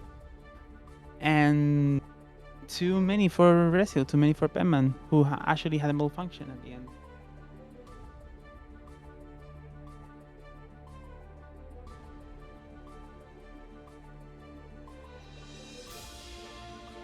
That, I don't know if Ace wants to jab about Donkey Kong Kongs or about anything of sorts. Mic is turning on. The clicking is happening. The plugs are being plugged. Golden Fussifer is rising. I'm just waiting. Are you? Waiting for what? Waiting on you. Surely you have something to say. What? I This literally Irish said, let's wait to see if Ice has something to say. I mean, normally, like, okay, imagine this, right? Like grand finals, I will offline. try. The match is over. Oh, Goose wins. show? Oh, what? You pop to the commentators. They're just sitting stone-faced. There's nothing, nothing that could be We confidence. talked about some like final interaction for Goose, the fact that he qualified for next week. What are we talking about? Yeah. I even said the blackjack thing for the third time. No one has You left weren't yet, and I'm still listening. trying over here. It's crazy. You don't pay us enough for this. You don't pay us enough for this. Don't pay us at all. Poacher bucks. Where's my Donkey Kong points? So your Donkey Kong Kongs. Exactly. Yeah. Yeah. I want my Donkey Kong Kongs. I'll hand you. I'll get you at least 5 Donkey Kong Kongs if you come to FanCon. Wait, what is the trade for that? It's like It's not almost enough. a euro. Yeah, Oh, yeah. almost a euro. Yeah, No, that's no. the that's not Nordics even- have that- like LARP currency. That's 10 cents, like 0.13 euros. Yeah, almost. Almost a euro, yeah, I guess. I know You're 5 optimistic Donkey enough? Kong Kongs. That's like almost a euro. That's like You know what? that's. Oh no! Look wait, it up wait, wait. again. What is it? What is it? Read it aloud. How much is it? Say the number 5? separately. Zero? No! You can't do this to me. It can't be. Shout out to Blazing Nebula because it's 067. 067. Elaborate jokes right here. Yeah, layers on Ah. top of layers. I will forgive you, Ace, if you organize a Head Stomper hoodie I don't think that's. I'm not sure. in November. We we're might doing get a t-shirts in salty November, hoodie at Ace. some point. I did make. Technically, the team shirts I made exist somewhere. I was thinking about making shirts once and then giving commentators a shirt or something for helping. I just never got to do it. Not because I'm poor, but because I'm lazy. But give me a hoodie. Also fair. Yeah. The shirts, they're meaningless. Yeah. Anyways. Also, by the way, okay, I have another. I have another. What do you say? Another offer. I will forgive you if you make a head stomper in Spain. Right? That sounds good. In that sounds good. I don't think that's how it works, but I've been I think saying it for does. years, okay, before you guys were even born, I've been saying, where is Sonic Boom? I was gonna go to Where's Sonic Sonic Boom, Boom? and then it never happened again, and I was waiting, Yeah. and no events. I was like, what, man? Where's the We had Spanish the major? Red Bull I don't get it. It's like the perfect Red Bull country. Gladiators we had once, but yeah, nothing.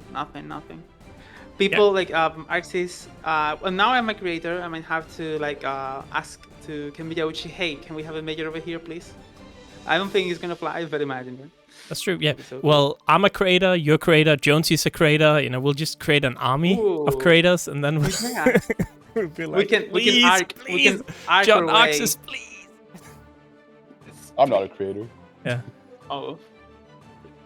I think you asked for it. No. I think you would have gotten it because they love XR people, and also I think you will be getting it. I have no clue what to do with it, so I'm just like, well, you know, You can ask for game codes.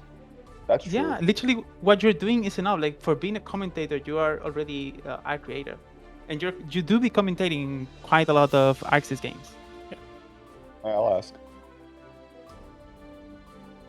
Yeah. Also, it's a good way to network with people, like Ooh. other commentary, and you can write it like when you when you apply for commentary for like the big event, you can be like official Axis creator, you know. Ooh. Boom! Ooh, You have it. got ring to it. Hello, Right? I'm a team art creator. I'm cool as fuck. Exactly. Roll out the red carpets. Bring out the lobster. Exactly. Where is the champagne? True. There's a strange, like, very few people streaming right now. It's not even that late, so I don't really know who to raid. Not even that late. It's almost 11 p.m. Ask. Kind of earlier than usual. What do you mean? Like, What? Yeah. Normally end like 10:30 ish. Yeah. no. Yeah, I mean, I No. don't think so. We end at 11, right? I think. you know, quite often, No. yeah, at least. Oh well. There is Sayed. There is Brian. Go to Brian. There you Not go. Brian F. No, the Tisk No. Brian. Tisk. Brian. We'll do that. I don't like it because it's Sato on screen, but you know, Yeah. gotta do something. Yeah. I don't have a top 8 image because it was like it'd be kind of weird. Well, yeah, the thing is not done yet. Exactly. Too many Satos. We have to do something about them. But you know the worst part that we don't know what bad matchup Sato has because they will say that everyone in the roster. So we have to find that out. We have to do research about that. That's true. Yes, I'll have to figure out who I'm gonna root for. I know for a fact Andros is gonna be the most expensive to send to FanCon. It's gonna be high. I mean, he lives in Madrid. Yeah, that, it's like, funny easy? that Barcelona is pretty cheap actually for Oh. Denmark, but Madrid is expensive for some reason. I looked it up Huh. recently. Minor airport type I mean, thing. it's not too bad anyways. Gonna be fun, you know. We're gonna have a bunch of. We already have some other people like Alexia, Nexi, Mastodon are like booked in some rooms I can rent out that the sponsored players will also get. So we're gonna, you know, like go out, eat some Korean barbecue or something, all you can drink. Go to we have a little courtyard to eat breakfast in the morning, stuff like that. It's gonna be real chill, I think. Cool. Yeah, that's gonna be it. Have a good one. Thank you, everyone, again helping out. Bye bye. Cheers.